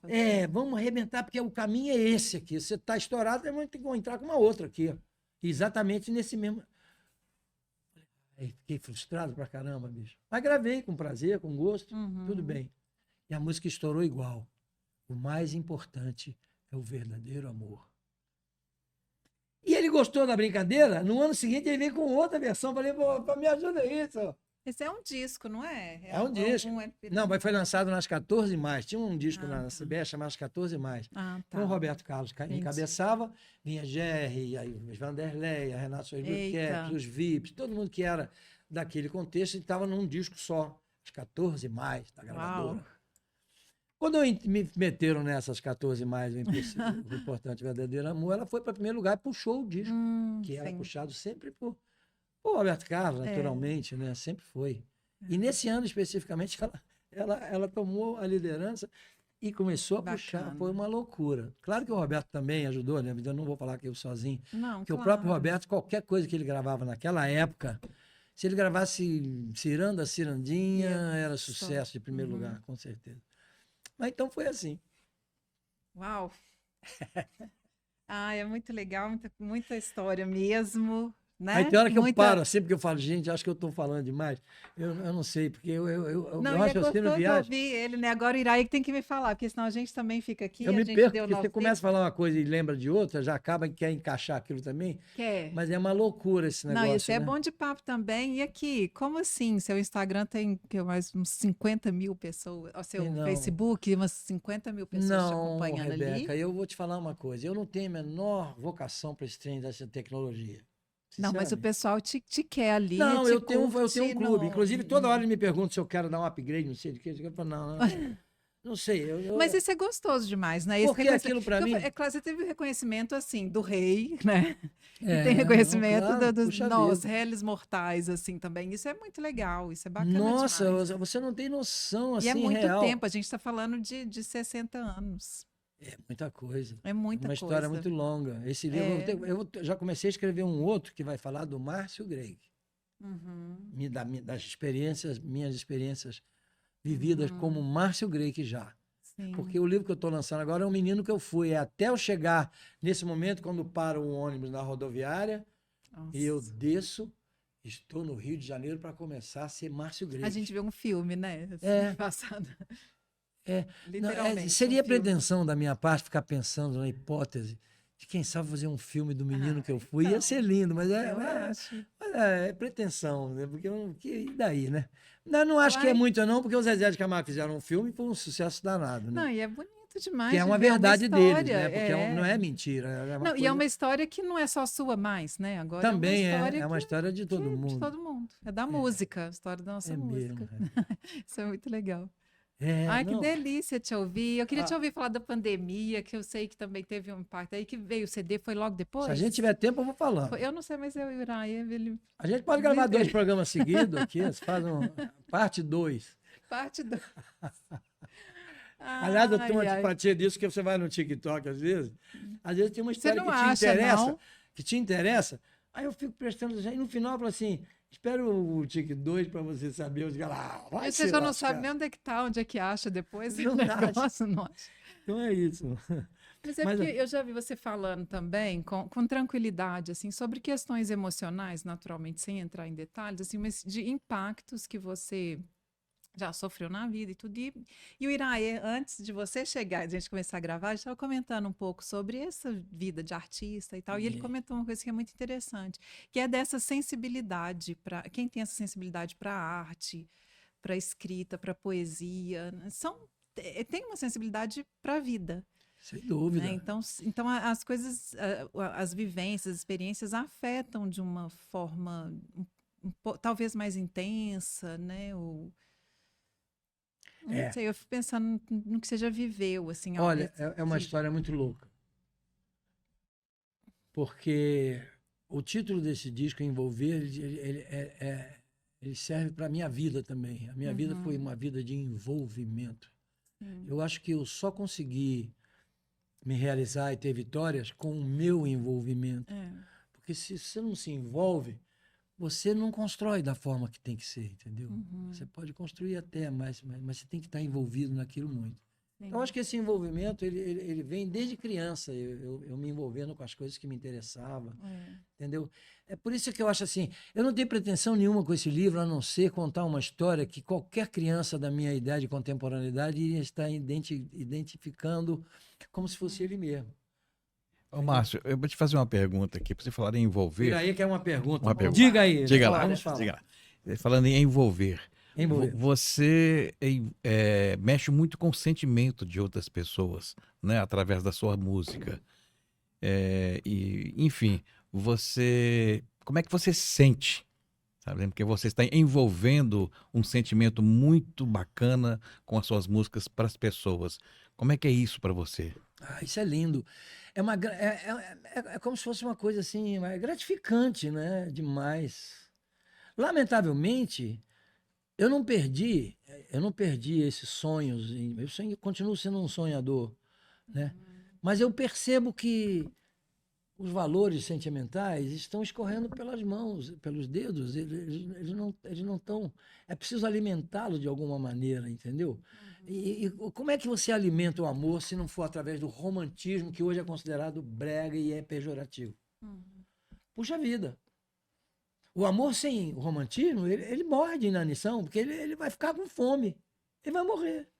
Se você não der uma rosa para uma moça, se você não disser um bom dia para um. Cara, o romantismo acabou. Então, o sentimento, ele é fundamental. E eu estou percebendo que esse sentimento fundamental, ele está se diluindo aí nas culturas nefastas dessa coisa de comprar horário de rádio, para começar, né? Então, assim, é triste. Ao mesmo tempo, eu fico feliz por ter tido esse privilégio de Deus, por exemplo, de ter essa consciência e ter vivenciado o romantismo da forma que eu vivenciei, porque eu com violão debaixo do braço, que deu quinta-feira, era nós na rua, Uau. até de madrugada. Eu lembro, tem umas histórias lá para contar no livro, que a gente, às vezes, passando assim, antigamente os leiteiros deixavam uns litros de vidro grande assim, ó, grosso, desse jeito. Aí a gente, madrugada, já acabou a serenata. Pega esse leite aí, ninguém vai ligar, não. A gente tomava o leite, depois de cachaça, porque a gente tomava umas cachaçinhas escondidas também, para poder animar naquelas noites frias, né, e tudo. Mas é desde esse tempo aí. Então, assim, esse meu sentimento romântico, é claro que ele ainda é resquício de uma época dos cantores da velha guarda, que os meus pais ouviam, minha mãe, meus tios e tal, e eu assimilava, Ângela Maria e tal, e eu assimilava aquele romantismo. Era aquele conceito romântico, né, da rosa e tal, tu és divina, então aí enaltecendo a mulher, era uma coisa linda, não é? Estátua majestosa do amor. Olha que coisa linda. Mas isso foi se perdendo, ficou cafona, foi virando brega, foi virando sei que lá. Que lástima. Uma pena, né? Porque ele poderia ter sido evoluído dentro do conceito poético. Melhorar a poesia. E não denegrir a poesia e piorar o sistema. Porque a poesia, ela pode ser evoluída. Eu não digo que você vai falar poesia que ninguém entenda, que tem umas poesias aí, que eu às vezes já li alguma poesia, eu falo, cara, não entendi nada. Tem. Pera, deixa eu ler de novo, que eu tenho que entender esse trem. Entendeu? Essa é a poesia evoluída demais, aquela coisa. Então, e tem a poesia simples, que é a letra da música do Roberto Carlos, e são as minhas canções. É simples, mas é o que eu falei no início, eu acho que é legal, assim, porque o que você faz, o que vocês fazem é traduzir um sentimento, colocar em palavras, por isso que é o que Iraí está falando, assim, as pessoas se identificam. Eu já lembrei aqui em outro programa, mas eu vou citar de novo uma música do Milton Nascimento, que certas canções que ouço cabem tão dentro de mim. É verdade. Que perguntar carece como não fui eu que fiz. Exato. Então, por que a gente chora com a sua música, com a sua poesia? É como se você tivesse feito. Ele sabe de mim, né? Ele sabe da minha dor, ele conhece. O dia que eu tive no Ratinho, algum tempo atrás, ele falou, Márcio Greik, a gente estava falando de Roberto Carlos, porque o Roberto Carlos gravou a minha música, ele falou, mas a música do Roberto Carlos que você queria ter feito? Que pergunta legal. É uma pergunta legal. Mas eu queria dizer duas, mas tinha que dizer uma, eu falei uma que era Fera Ferida, que eu gostaria de ter feito, que eu quando eu escutava Fera Ferida, eu me sentia no processo. Falo, cara, eu podia ter escrito essa música. Sim. Como uma outra que o Erasmo e o Roberto escreveram, eu não guardei o nome, mas não me veio o nome. Esqueci um trechinho? Mas é para mim. Eu trocava ela hoje pela Fera Ferida. Hoje eu trocava por ela. Mas você não lembra nem um trecho dela, que não seja o nome? Deixa eu lembrar. Aí o Iraí só corre a gente, que ele vai lembrar. No fundo do meu coração, não volte nunca mais para mim. A frase final é essa. Do fundo, mas depois de tanta solidão, do fundo do meu coração, olha, não volte nunca mais para mim. Me arrepio. Nossa, que dor. Poxa. É poesia, sim, isso é demais. poesia do sentimento das pessoas mesmo, entendeu? O que as pessoas Que não tem sentem. nada de simples, na verdade, não tem nada de É simples. profundo. É muito. É profundo. É muito. Mas vai discutir isso com quem está querendo briga. É. Dizer que isso aí é brega, que o Milton Nascimento que é o intelectual. Ok. Mas aqui, resista. Vamos fazer um movimento de resistência. Porque esse romantismo, né? A gente fala da rosa, né? Do romance, mas é em relação à vida, né? É uma forma de se posicionar diante da vida. Essa sede, quando você fala assim de prestar atenção num pianista, sabe? Prestar atenção na forma do outro falar. Aqui tem uma experiência assim, são detalhes. Um blues que eu fiz e que tem um balanço no piano. Eu não sou pianista, mas você põe uma harmonia, tum, blam, blam, tum, plam, tum, plam, tum, plam, plam, plam. Você pode fazer a mesma harmonia no tom assim, que vai dar o balanço. Uhum. Então, tum, plam, tum, plam, tum, plam, tum, plam, tum, plam. Isso é balanço. Isso eu aprendi observando os caras tocarem. Falando, pode fazer aquilo, olha, esse cara pode brincar. Enquanto o outro respira, ele faz um trem ali. Uhum. Ele move, ele se movimenta na harmonia, ele busca um recurso para dar. Isso tudo é o entendimento da coisa. E aí é assim, então, aí tem isso. Quando eu escuto, eu começo a rir. Porque qual que é? Você está falando de uma específica? O blues, o blues é a última, uma das últimas aí. Ao som de um velho blues. Ao som de um velho blues. Adoro amar você assim, quando sorri para mim, ao som de um velho blues.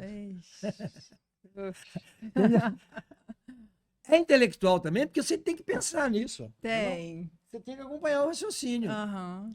Eu fico, inclusive, decepcionado, porque eu escrevo muitas coisas no Facebook, que é limitado, porque eu não quero desenvolver aquilo de uma forma.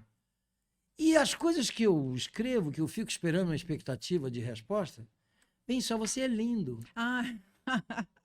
Essa sua foto é maravilhosa. Demais. Não vou gostar? Claro que eu vou gostar. Não é, eu tô gostando, eu tô adorando. Poxa vida. Mas não tem. E o que eu falei? Mas não é, acho que não é só meu, não. Eu tenho visto outras coisas, conversado com outras pessoas. Desanimador. É desanimador. Porque você provoca com uma sentença, uma frase, com um texto. Eu me sinto provocado. Se eu vejo um troço, eu falo, quer saber? Vamos render a conversa. Vamos render a conversa. Por favor. Mas não é assim, não está sendo assim, está diminuindo. Eu estou com uma preocupação com essa nova galera jovem, com essa juventude, que só vivem com o celular na mão. E são estímulos muito rápidos. Uma sala de alimentação no shopping, lotado.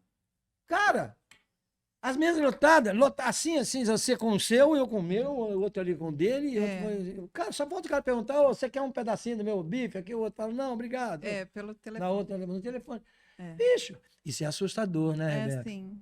Assustador. Não, então a gente tem que resistir. Por isso que eu falo, eu estou brigando, eu procuro brigar, mas é claro que eu vou de canivete, os caras estão com laser, com metralhadoras. Eu vou com meu canivetinho e minha bandeirinha. Falou, pessoal, romantismo, cara. Falar de amor. Ei, declara seu amor, não guarda ele não. Tá todo mundo com medo de falar as coisas. E o medo de falar, eu gosto de você, eu tô te gostando, eu queria namorar. Isso é sinal de fraqueza, né? O cara tem que achar, falar, então tá, nem tudo aí, bem. É aquele tudo bem. Assustador para um garoto que veio como Talvez eu. Por isso também que eu falei no início, assim, né? Que isso é do Freud. Fala, se a gente não ama, a gente adoece. A verdade é essa. Então, a gente nunca estivemos num tempo de tanto adoecimento. Mas você amando, você tem que ter um motivo. Você, quando perde esse motivo, o amor passa a ser uma coisa que dói. Dói. E dói muito. Muito. Até para aquela pessoa que não acredita no amor, mas que numa rasteira qualquer de alguma sedutora, ele cai lá e ele vai saber o que é. Ele pode não admitir, não aceitar, comprar essa briga, criar uma revolução, mas a dor ele sabe qual que ele vai sentir. É um sentimento. Então, assim, será que eu estou muito ultrapassado em tentar ainda querer promover o sentimento do amor, o romantismo, como alimento fundamental do amor. É o alimento do amor, é o romantismo. A gente tira o romantismo, tira tudo. Cadê o amor? Acabou, ué. Ei, tudo bem, muito prazer. Ah, então vamos. Ué, que isso? Ah, te apresentar aqui. Ah, falar muito prazer. Ah, então tá, então vamos. Olha, assim? Contratos, cara, né? para pegar na mão na minha época... É claro que é um exagero. Não precisava ser tanto. Mas agora a gente mas está há no uma, outro há uma extremo, dicotomia, né? uma distância muito grande, entendeu? Não precisa também ir para o outro extremo, né? Tão ué. exagerado, né? Pois é. Pergunta. Alimentemos o amor. Pergunta, por que você né? quer perguntar mais? Eu Fala quero aí. que a gente continue alimentando o amor. Isso é fundamental, né, Beto? Os encontros. Ah, acho que eu descobri quem você parece. Ai, que medo. Agora me deu muito medo aqui. Deixa eu lembrar o nome que agora me fugiu. Mas pelo menos lembrou quem era. Não posso. Agora corta aí mais... para eu voltar. Não posso. Miraia não corta nada. A gente Miraia, corta aí, porque eu preciso falar. Luana Piovani. Morri. Falei? Concorda? Olha só a Luana. Gente, só a gente sem fica maquiagem. Aqui... Ela tá com uma maquiagem simples. Não é. Aqui... Muito parecida. Uai, aqui, o jeito aqui. Disso. Muito. Eu tô conversando com você aqui, eu tô com isso. Mulherão, polêmica, caramba, mas assim, mulherão, né? Chega e fala, dá o recado. Eu falo da fisionomia, né? Que barato. Legal. Mas vocês isso, me aguardem, porque está saindo esse livro. Primeiro, que é o Menino que eu Fui. Que conta e achei a minha história. muito bonito o que você falou antes também da gente começar. Então, conta um pouquinho da história do Menino que eu fui. Como que é, o Menino que eu fui. Aí, então, do menino que você é hoje. Eu, né? eu fui crescendo aqui em Belo Horizonte. Ora, tantas aventuras, principalmente musicais, que para mim qualquer novidade musical era um fascínio, porque as novidades eram poucas naquele tempo, ainda eram poucas. Quando aparecia uma novidade, que maravilha, né, então. E as experiências que eu tive por ter tido esse dom me propiciou muitas coisas através da música. A música foi me abrindo portas. Eles me chamaram para cantar na casa dos outros, nos amigos. Tinha cara que abria 2 horas da manhã, abria a casa, fazia uma festa. Sim. Comigo e mais 2 ou 3 tocando violão. Entra. Lá. Abre a cerveja. Faz o frito, o troço aí, fulana. E virava uma festa. Então, são experiências do envolvimento musical que a gente começa a amadurecer através disso, vendo a importância disso, o bem que faz às pessoas, o bem que isso proporciona às pessoas, o que eu posso, através disso, ser bem para as pessoas, fazer o bem para as pessoas, falar de coisas boas. Não é verdade? Não é pretensão nenhuma de nada, não. Eu acho que um dom, me parece assim, que um dom maior ainda, sabe, que está aí, é o desse sonhador. Isso eu não deixo de ser. Tem a questão da música, que é muito importante, é um privilégio mesmo, né? Como é bom poder tocar um instrumento. Como é bom. Mas... Está no final do livro, igual eu te falei, que vai ter um QR Code, né? Que se você colocar o celular, você vai ouvir uma música inédita minha. Que ela que fala exatamente, o título da música, Eu Ainda Sou um Sonhador. E no final ela fala isso. Não vou lembrar. Ouça o... vamos comprar o livro e ouvir. O livro já está saindo, então. Tá, breve, sai muito breve. Aliás, foi uma maratona, mas eu... E você já falou que vai ter, então, outro também, falando que vai sair. Pois ficou um outro. Mas olha só 13. como é que a história não para. Quem está vivendo, a vida é movimento. Aí, o que acontece? Eu, depois de ter lançado isso, vai para 2 anos que eu lancei esse. Foi no final de 2021. Então já vai para 2024, já 2 anos. 3, então, assim, 21? eu tinha mais 13 para lançar. Mas aí, como acabou o vinil, acabou o CD, acabou até o pendrive, acabou tudo. Pois é. Hoje não tem mais o produto, você vai na loja para comprar, não tem. Então isso aí perdeu esse projeto, ficou só nesse, parou nesse. Eu tenho um outro projeto pronto, mas o que eu faço? Então, assim, por exemplo, eu fiz uma outra balada, eu falei, quer saber? Eu vou mostrar para o Fagner, porque eu acho que ela parecia com o Fagner. Aí, através do Marcelo, eu falei, ô Marcelo, eu queria mostrar uma música pro Fagner, você tem... Ele falou, tô com ele toda hora aqui, manda aí pra mim que eu mando pra ele. Eu falei, então tá, mandei. O Fagner ouviu, me ligou.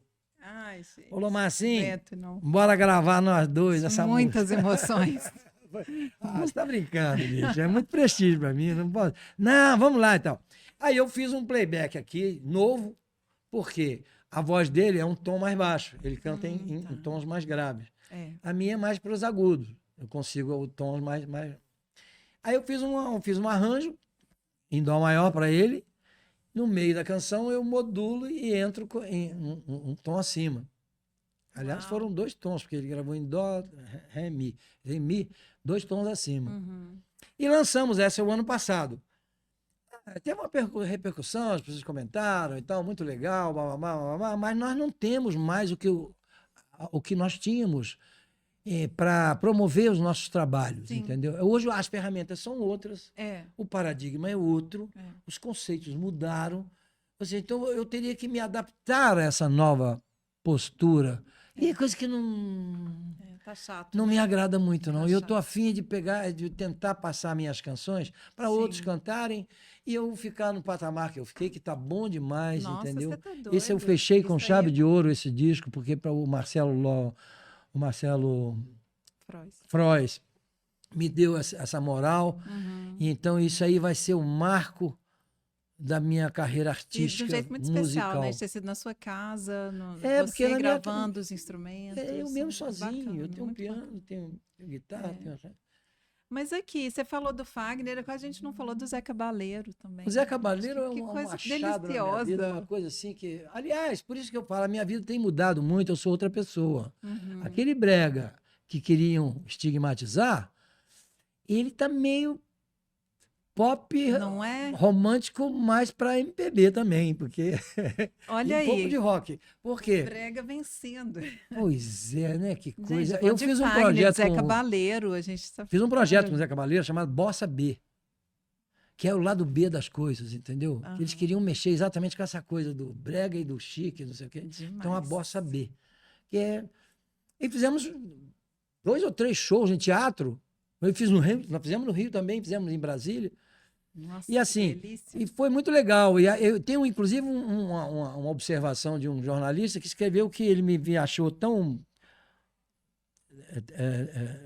chique quanto o Zé Cabaleiro e o Zé Cabaleiro tão brega quanto eu. Adorei. Tipo, Muito bom. Adorei isso aí. Muito bom. Porque é uma coisa de, né, que a gente tem que se entender nisso. É o que não tem, o Esse é Caetano um Veloso não encontro tem esse romântico. preconceito, né? O Caetano também é outro Não, liberado gente. dessas Esse coisas. preconceito é ridículo. E o Zeca também não tem. Empobrece. Falou, bicho, vamos fazer uma música, estamos fazendo um projeto, fazer uma música junto. Falei, demorou, bicho. Eu tenho uma ideia aqui melódica, já com alguma ideia, mandei para ele. Ele já mandou para mim via internet, olha só, já a composição já não eram mais pessoais. Ele mandou uma letra, aí eu mexi na letra, mandei para ele, tornei mexer. Ó, concluiu, ok, tá bom. Uhum. Viramos parceiros. Por causa desse projeto, por causa disso. E já fizemos uma outra que está inédita, que eu ia lançar no segundo CD, Envolver, mas está guardada. Sim. Quem sabe alguém possa se interessar. Pois é. Se não, eu dou mais um tempo e lanço nas playlists, como Sim. tem os artistas têm feito 1 ou 2 só na playlist, porque ninguém vai procurar 10, 12 músicas lá, como se era antigamente. Você procura uma. Você procura o artista, né? Vamos supor, Fagner. Vai no aí Fagner. tem a... Aí chega lá, tem um playlist do Fagner. Tem Então. Perdido Sem Você com o Márcio Grey. Essa eu não vi, essa que eu quero ver. Pô. O processo é esse hoje, que não tem mais produto, né? Que pena. Eu sou mais nostálgica, sabe? Eu Então também sinto sou um falta pouco, eu não sou tanto do mais... vinil, de abrir, pegar o encarte, acompanhar. Isso... A gente ficava doido para ler, né? Para ler junto a música. Então, sim, mas há um movimento para isso, você sabe. né? eu acho. Tem um vinil, movimento tem, aí, sim. já tem gente com gravadoras. Então, o CD também tem gente fazendo CD particular. Mais coisas. Pois é. Eu acho que pode, quem sabe amanhã ou depois, pode ser uma reversão nesse processo. Eu espero que sim. Tomara que haja. E aí a gente volte, pelo menos a ter um produto na mão. Até o Kindle eu tenho um pouco de dificuldade, né? Que é ler naquele negócio, assim. Acho tão diferente. Você pegar, você ter o livro na estante, você pegar. Não tem o mesmo envolvimento. Não tem, não é. É outro. O envolvimento não tem esse envolvimento. Era aí. Ah, gente, ó, tô muito envolvida. A gente Eu tô adorando aqui, sabe o quê? mais. Porque quando o Iraí falou que você já havia me convidado para dar essa entrevista para você, para a gente trocar essas figurinhas, ele falou, vida louca, mente sã, ela é psicóloga. Eu falei, Ih, ferrou. vou lascar. Porque eu sou um baú Ai, de confusões e que maravilha. conflitos. Tudo que a gente mais adora. Pois é, é o que Né? mais. Talvez eu possa te falar isso assim com um pouco de. Até com certo orgulho também, porque é uma coisa que eu teria vocação se tivesse estudado. Psicologia. Então, É uma coisa inerente em mim. Bora. Eu sinto isso. Então, assim, com as experiências que eu tenho tido de vida, etc., eu acumulei um psicólogo é. dentro de mim, que me ajuda muito. Às vezes eu recorro a ele mesmo, entendeu? mas pode recorrer a um outro também. Pode, claro, eu já Mas já claro recorri, que já recorri, ai, me que deram bacana. uns remedinhos que a gente fica, se acha Deus, oh, que maravilha. Tem Mas aí, esses daqui a aí. pouco eu olhei no espelho e falei, não, cara, você não é o cara, você está sendo manipulado. É, Para com isso. Aí eu guardei 2 caixas de remédio dessa, eu olho para elas, não quero mais, é. não te tomo mais. Não, eu remédio não. tenho que ser por mim mesmo as coisas. E eu é tenho pela que analisar, fala, é pela fala, palavra, pelas é experiências, pela pela expressão. troca de conversa, Isso. pelo bater papo. Pela pintura, como você por faz. tudo, né? Pela arte, por é, tudo, né? É isso. incrível É isso. se expressando. Eu acho que, Muito assim, bom. Iraí, mas no papo aqui eu perdi um pouco o medo. Eu Você comecei viu? a A ficar gente é safadinho, legal, a gente é legal. comecei a ficar safadinho. Que agora Não é é? moda, Eu tem tô aqui, mas eu safadão tô- na moda aí. Tem safadão, né? Tem safadão na moda, eu sou o pequenininho, então eu sou o safadinho. Ai, muito bom. Ô, Márcio, obrigada Já? demais. Uai, eu Mas não... esse papo aí nós começamos, isso é Eu preâmbulo. acho também, não é? Só, não só Isso é começar. só o prefácio daqui. Então, bora, né? Já, então, semana que vem a gente volta, né? Quando você quiser, porque o papo flui de uma maneira inteligente, eu É adoro. gostoso, entendeu? né? Eu gosto de falar, eu gosto muito de falar. Aham. Nem sempre tenho o privilégio que eu moro sozinho e falo comigo mesmo, às vezes eu fico achando que eu tô doido. Mas não tô. E é Não, pra importante não você ficar. falar com você mesmo. Converse com você, é bom, é importante isso. Uhum. Você conversar com você mesmo. É doido? É um conceito de quem leva a vida muito a sério. Isso. Né? É isso que eu falei com você, essa ideia aqui do Vida Louca é um pouco isso aí. Um pouquinho de loucura Claro. é necessário pra gente dar conta aí, né? Dessa... Procure ser o mais correto possível, mas falhar, todos nós falha. Todo mundo Ainda falha. bem, né? Ainda bem. Mas ó, com sabe? fé, não costuma Não falhar. é. O café não falha. Não, é isso aí. A gente quer mais humanidade, né? Imperfeição, inacabado. Vamos, porque senão para onde a gente vai? Ter mais para construir, né? E seguir aí. Mas eu aqui agradeço muito Ah. esse prestígio de falar com você nesse teu Delícia. pedaço de tempo aqui. É Através nosso. do Iraê, que é um irmão, É. e que sempre que acha essa oportunidade, ele me fala e eu venho com o maior prazer. E Que com você bom. eu tive um prazer maior ainda, porque eu nunca conheci você, nunca É. tinha conhecido. E quando ele me falou que era psicólogo, eu já vim meio. Eu falei, opa. Papo sério, né? Falei, papo sério. Fala sério. Mas eu acho que fluiu, a gente. Foi gostoso demais. Falei até mais do que devia, que eu sou um papagaio quando falo. Não, e eu fiquei com vontade de saber muito mais, de ouvir muito mais essas histórias. Que Que bom. é muito, realmente... Eu fiquei muito contente em poder falar disso. Você tem uma presença, você fala com o corpo. Que é com uma o forma olhar, de com- desabafo também, viu, Rebeca? Eu guardo muitas coisas dentro de mim que vão entupindo. Tem hora que tem que. Eu fui procurar o psiquiatra porque eu dei um grito dentro da minha casa sozinho. Um grito de desespero. Uhum, Uma coisa assim que eu não entendi. Eu falei, não, eu vou amanhã buscar um psicólogo, um psiquiatra. uhum. Busquei, e realmente ele resolveu os primeiros problemas. Assim, paliativamente falando, né? Isso. Ele me deu um paliativo que me enganou durante um tempo. Mas eu acordei para a necessidade de eu ser real, de eu não ser aquilo. Eu tenho que enfrentar meus problemas. Aí parei, estou enfrentando já há algum tempo e não sinto mais essa necessidade. É claro que você, quando é sozinho, você não tem uma companhia de conciliação, sei lá, de cumplicidade e tal, você fica muito mais pesado, porque você pensa tudo sozinho, você tem que resolver tudo sozinho. É bom quando você tem um parceiro, né, fulano? Né, fulano? Não é mesmo, cara? Hein? Tem que ter um outro. É bom quando você tem isso, entendeu? Quando você não tem, você fica sozinho falando. É complicado isso. Graças a Deus, eu tenho uma cabeça aberta para conceber novos problemas e tentar resolvê-los. Tem gente que não tem, e aí se complica mesmo.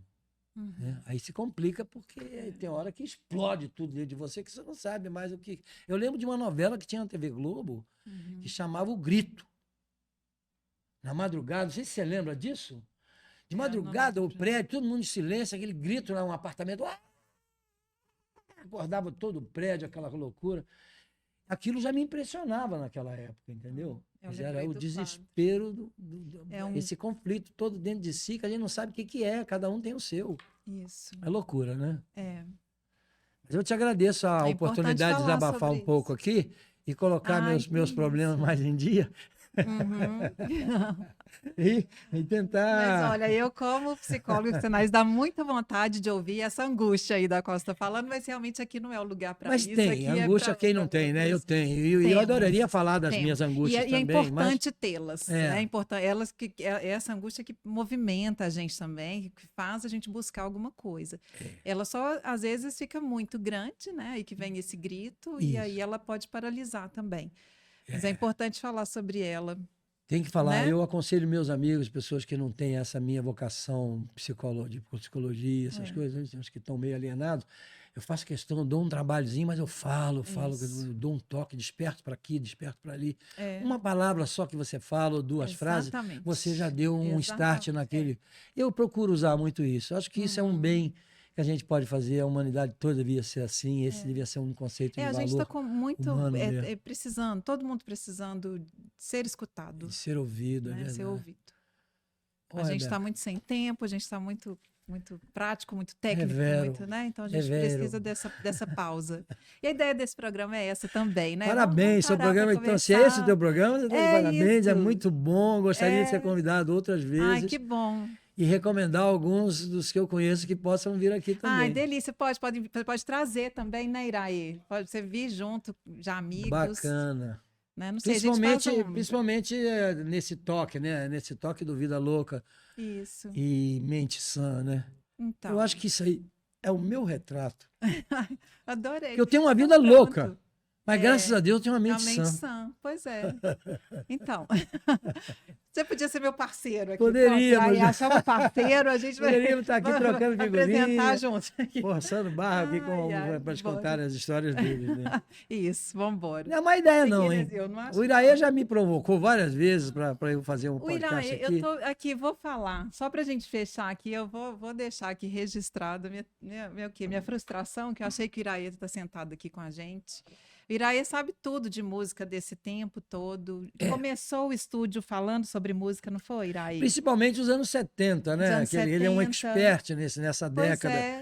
Porque eu sou um expert também.